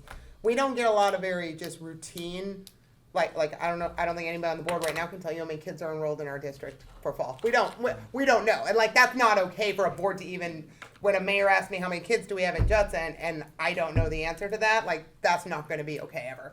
But that's on the thing. taper report. You can look that up. But that's on the taper at the end of the year. That will tell me data that was 10 or 11 months old.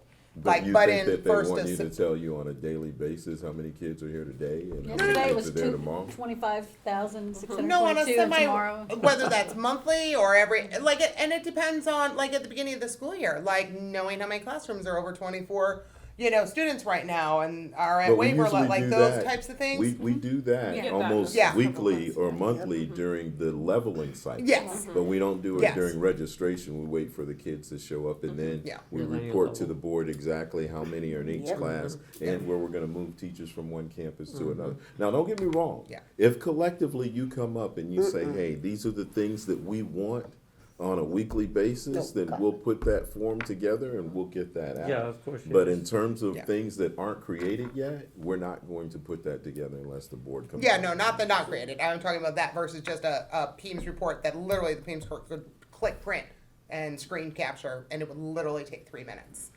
or less than that. So let's thoughtfully identify the buckets. One is the data you need for the oversight role. We clearly need that. Oversight as relates to Holding the system accountable for mutually agreed upon goals or standards, the vision, goals, etc. That one is easy to predict. It has a rhythm to it. We're talking oversight for accountability. We agreed upon it. The calendar can show us what the monitoring schedule is going to be. There's another data bucket, at least one other, and that is how do you promote and be a cheerleader for the district? How do you inform and educate people? That's a different data set. Yes. Those might be a bit more spontaneous. I think understanding, and you all did this and demonstrated it well, there's a balance between any demand you put on the system and the time it requires, potentially off mission, off the goals that we have to set for student achievement. I would just say as a team, think about in your upcoming discussions how that looks. How do we promote the district? Are there small redundant things that we need to know that we can share? And how do we separate that from oversight as it relates very specifically what your board president mentioned? At some point we'll adopt goals and we expect data in that vein. But again, identify those buckets because, and this is no knock against any district across the state, we often see data requests, way around, we see evaluation and below the line checkups in the form of data requests. It's a pseudo evaluation of the system, of an employee, of a program without actually evaluating it at the board level. That makes sense? So like, I wanna know what's going on. Let me get some data. Well, is that oversight or is that evaluation? It just subtly creeps over. Again, you're right to request data, but we know there was a challenge a couple sessions back to where it led to a tracking requirement in the operating procedures. You remember that tracking requirement? Yep. And districts have to report to the community the perceived cost or the estimated cost that data reports are costing the district. And so there's obviously a balance, the pendulum swings back and forth. So I think we should think about just again, what this means for Judson in the time of transition and with the new superintendent and new board members coming on. But what else? Anything else for the oversight role? What do you need? You need data. What else do you need to succeed in your oversight role? The law says that you do oversight, not this gentleman. What do you need? And part of it is we have to be committed to that role. We have to understand, and we didn't create school boards for no reason. We don't have school boards just rolling around with 7 people and campaign stuff and all this other stuff around. You know, someone in their whatever wisdom decided that 5, 7, or however many board members you have, depending on the district, that you can't be left to your own devices. We decided that their oversight is needed. So balancing, understand there is a role there. Absolutely. And there's a reason. And they're not just figureheads that go to graduations and football games. Like there is a very important role in that accountability to our community that we have done all due diligence to make sure that the ship is going the direction it needs to be going and money is spent the right way and all of those oversight things. And that can be hard when you work on a team of 8 every day. Like on one hand, you have to be friends or you can't make this all work. Sure.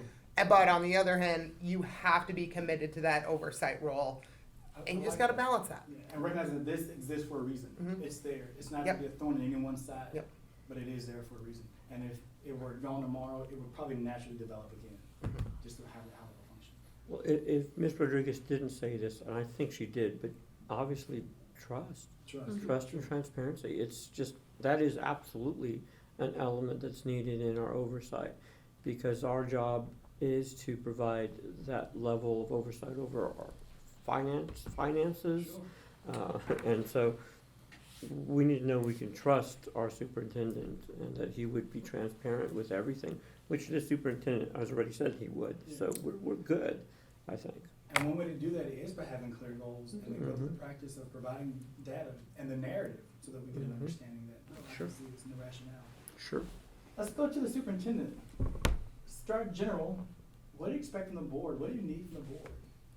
We've been in the system, but now superintendent. What do you need? And now this is the time I'm asking you to be vulnerable because we've seen things just go south in a bad way because expectations and general requests weren't honored up front. And I want to give you time to do that now. I put you on the spot. I recognize that. I'm a big boy. I would say, going back to what I heard earlier, first the trust and transparency. I would ask that we're truly trying to be transparent as a cabinet, as a district, as senior leadership, as campus leadership. I would ask that you would assume the positive, not the negative. There's nothing sinister going on.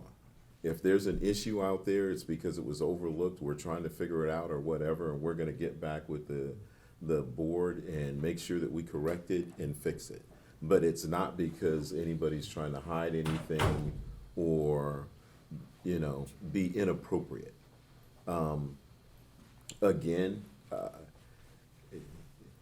Judson ISD is like a huge ship. It doesn't turn on a dime. You know, you have to make adjustments to make things happen. And every little thing I said earlier, words count. People listen, you know. If they hear that we're hiding money, it takes like 20 positive statements to get rid of that one statement of you're hiding money. If they hear you guys don't know what you're doing, it takes 20 positive statements for them to feel like they know what we're doing. We have to be conscious and cognitive of the words that we use when we're describing issues, when we're talking about things, because people are listening. And once they get it in their mind that we're hiding money, then everything that we're due is sinister and we're hiding. So I would just ask us to be conscious of that. I do need for there to be more oversight. We can't have middle management. We can't make non-negotiables in the classroom, things that principals are looking for, things that specialists are looking for, when people feel like if there's an issue, I don't have to deal with the people that are in front of me that are here to help me. All I have to do is call a board member, and things will funnel back down. We need to allow the structure to work. Don't get me wrong, I gave out my cell number to almost 300 new whole lot teachers of people today. I get I it. saw a lot of people. And I told them, I said, make sure you write it down. But I also put the caveat on there, unlike some of the other cabinet members, make sure you go through the chain of command before you give me a call. I can't just take your call and jump to fixing your issue if you don't even talk to the people that are right in front of you. And I don't want to usurp the ability for you guys to be able to take on issues and talk to people. I would never take that away. All I would ask is that the people that we have out there now, I think that they're good folks. But if we find that there's some people out there that are being retaliatory, then please, we need to deal with that, because we can't get better if that's still there. But I know that the cabinet is a good group of people, and I know that they will handle issues if given the opportunity to do so. I feel like the principals that we have in charge are competent and good people, and we want to give them the opportunity to do the same. And as well as the specialists and the coordinators throughout the district. I just want everyone to have a fair chance at doing what they're supposed to do before we assume that they're not. I would ask also that you guys know that the accountability is changing. So as we make this new accountability, I just want us to be realistic. Yeah, we're still trying to figure out our footing on where we're at, you know, coming out of this new accountability system. So if we set 90 or 100% pass in some area, I just want to be able to have a realistic way of getting there before we jump out and say that that's going to be the goal. I really want us to, just like you said, you want me to be successful. I want this group to be successful. I know that the people in the room are passionate about what they do. I know that you guys have subject matter expertise experience in the areas. I mean, we've got more realtor experience and knowing where stuff's going on than any board in the city. You got two real estate agents on the board. I mean, you know. Almost, yeah. So, And a mortgage loan officer. and there you Oh, go. that's right. There you There's go. 3 of We've us. got 2 educators, you know, still on the board as well. And then we got a person who works in public schooling, charter schools as well. So I just want us to be successful. I know we have the tools to get there. I know that if we work together, just assume positive. and not the negative of the decisions and the statements that we're making. And let's be conscious of how we look in the public. Yeah. I just don't want people out there to think that our passion has turned into discord, because we are a reflection of the leadership at the top, and people are going to do what we do. And if we can be appropriate and treat each other with respect, then that's only going to permeate all the way down to the classroom. And I would ask that we do that at this level. And then, finally, I would say, give me an opportunity to be superintendent. I don't need help. You guys are paying me a lot of money to do the job. And hold me accountable. More than we're getting paid. Hold me accountable. Hold me accountable to get it done. Yeah, you and me both. I know. So hold me accountable and hold the cabinet accountable to get it done. But allow us to do No, we hold it. you accountable, you hold cabinet I will hold the accountable. cabinet. I hope y'all are getting that at home, cabinet. But definitely hold me accountable, but allow me to do it, because we can get this done. That's all I got. It's funny you mentioned that, because I asked this question on one team, a new superintendent, and the board said, we expect you to lead. We want you to be the leader, exude leadership. And when it came to superintendent's time to share, you all say you want me to lead, be sure to let me lead when the time comes. Okay? So how much more would you add to your comments in light of this question? What do you need specifically for your management role? Is there anything that you would add, kind of cover it? You got a long list of stuff to do here. I think the last statement you made about something about letting me be the superintendent. Anything else you would add, though? as far as Only the- that, I mean, we are very fortunate. We just went through the budget cycle. They were all over it. They knew where to lend a hand. I would tell you what I learned from that was that we do need to do the program review, allow people Yeah. to come in, express their concerns, let you guys take a look at, hey, maybe this is something that we need to look at as well. And that's what we will do next year. Yeah. And we will plan on that as we go throughout the year this year. But we get the support. I just, again, assume the positive. We're working as hard as we can. So I'm gonna ask your board president to be the first line of defense when it comes to holding the team accountable for what we just heard. Being the first one to show a board member why they might be getting close to the line, stepping over the line, so the superintendent doesn't have to. He shouldn't have to, right, pull people back in, it should be the board. But any board member can do it. I just call him the president to be the model for that. The last question. What will this team do next to improve its effectiveness? What's your next step? What do you think this team needs? And I mean, it's synonymous with what the district needs, but what does this team need to do first? What does this team need to do? I think assume the positive is a good start. From the positive? Yeah, just kind of a baseline Mhm. of having a positive feel for each other, a basic trust at least in the intention, assuming the best motives in each other. It's a good jumping off place, I think. I like that. So let go of anything in the past that may have been, okay, too positive. What else? We just have to get all our stuff together so we have a common understanding. We have to get our new board goals. We got to get our new superintendent evaluation tool. We got to rewrite these board operating SOPs that we don't even follow anyway. So, like, one together, whoever this team of 8 is going to be here, hopefully we wait for a new person so that we write this stuff together Sure. and everyone acknowledges. And then, again, it's about discipline. And then everyone's committed then to that process. Not about consensus. Sure. Consensus is everybody nodding along 7-0. But we have to be committed to that process and have that discipline to follow through on what we said we were going to follow through on as a team when we put these things together. So if we can quickly work on that, I think then everyone will be operating from a very common standpoint, and then we will hold each other accountable once there's something to hold them accountable to. It's going to be captured. It's an intellectual component of the closure. As your board president said, we meet those goals for the superintendent, for the system. Anything else?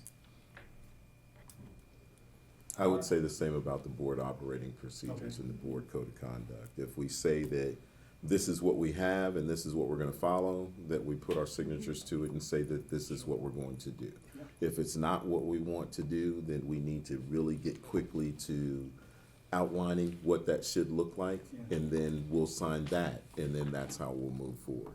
But now to be operating without, I mean, you Sometimes guys yes, are in the sometimes same no. boat that I'm in, you know, I know. there's no evaluation, but yet there's no board guidelines that we're holding ourselves accountable to, so.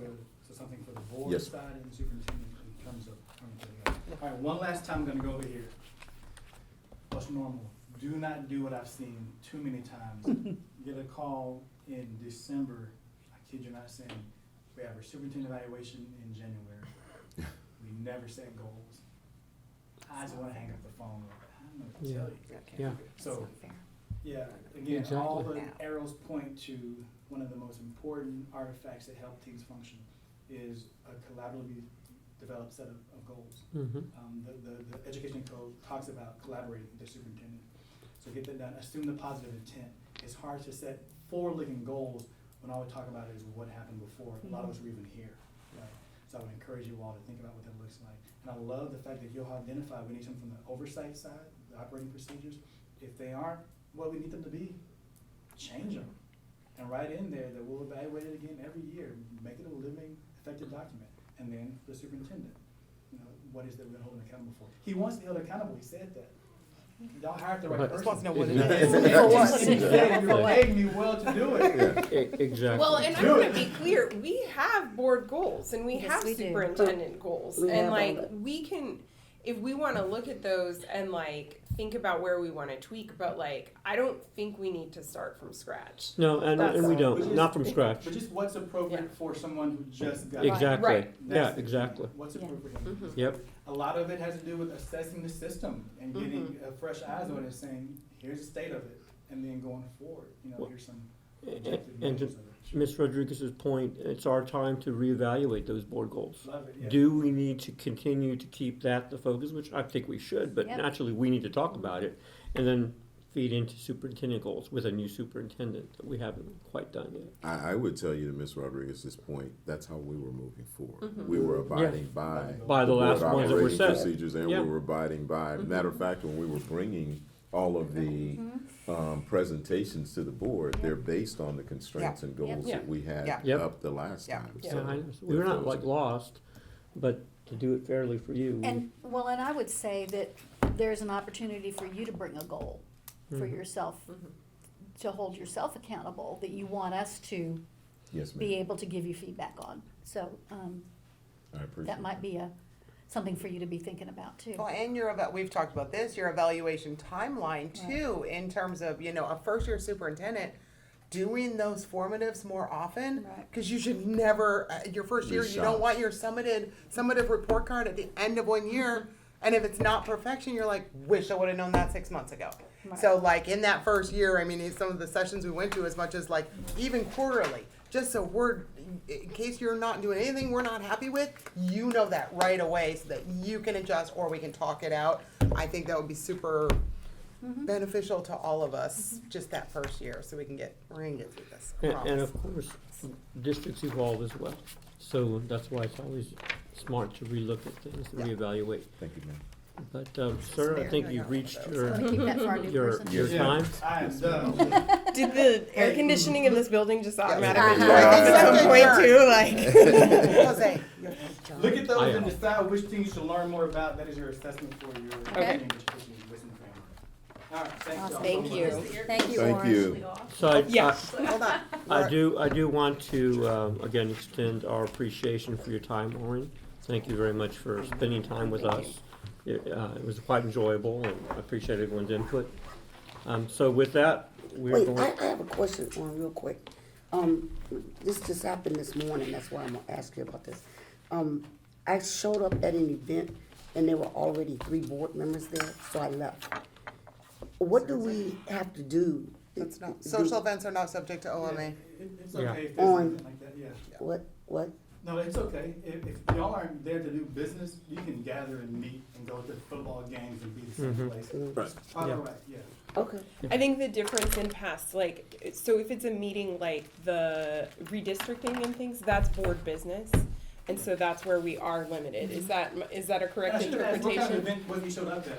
It was, you know, the workshop at New Wagner. teacher orientation. No, it's just your teacher orientation breakfast. We all just had breakfast. I mean, Yeah, there wasn't sometimes any people board go business. just to- There's no board business. Yeah, we No, just. All they hey, did I was just introduce asked. That's a Oh, great good. question, I think yeah. it's safe to ask. Good, yeah. Yeah, the Attorney General did publish a Well- nice handbook on Open Meetings Act, which is extremely helpful. Yeah, if It's good everyone on. could submit their questionnaire to Oh. Dr. Fields, Oh. that'd be great. Put your We name would on it. appreciate it. I'll have to send it to you later. I didn't write my answers. Yeah, if Put your if- name You can on call top of me the and I'll paper. tell you all my so answers if you much. want. I wrote mine on a separate sheet of paper and then I've written on top of that. I can decipher.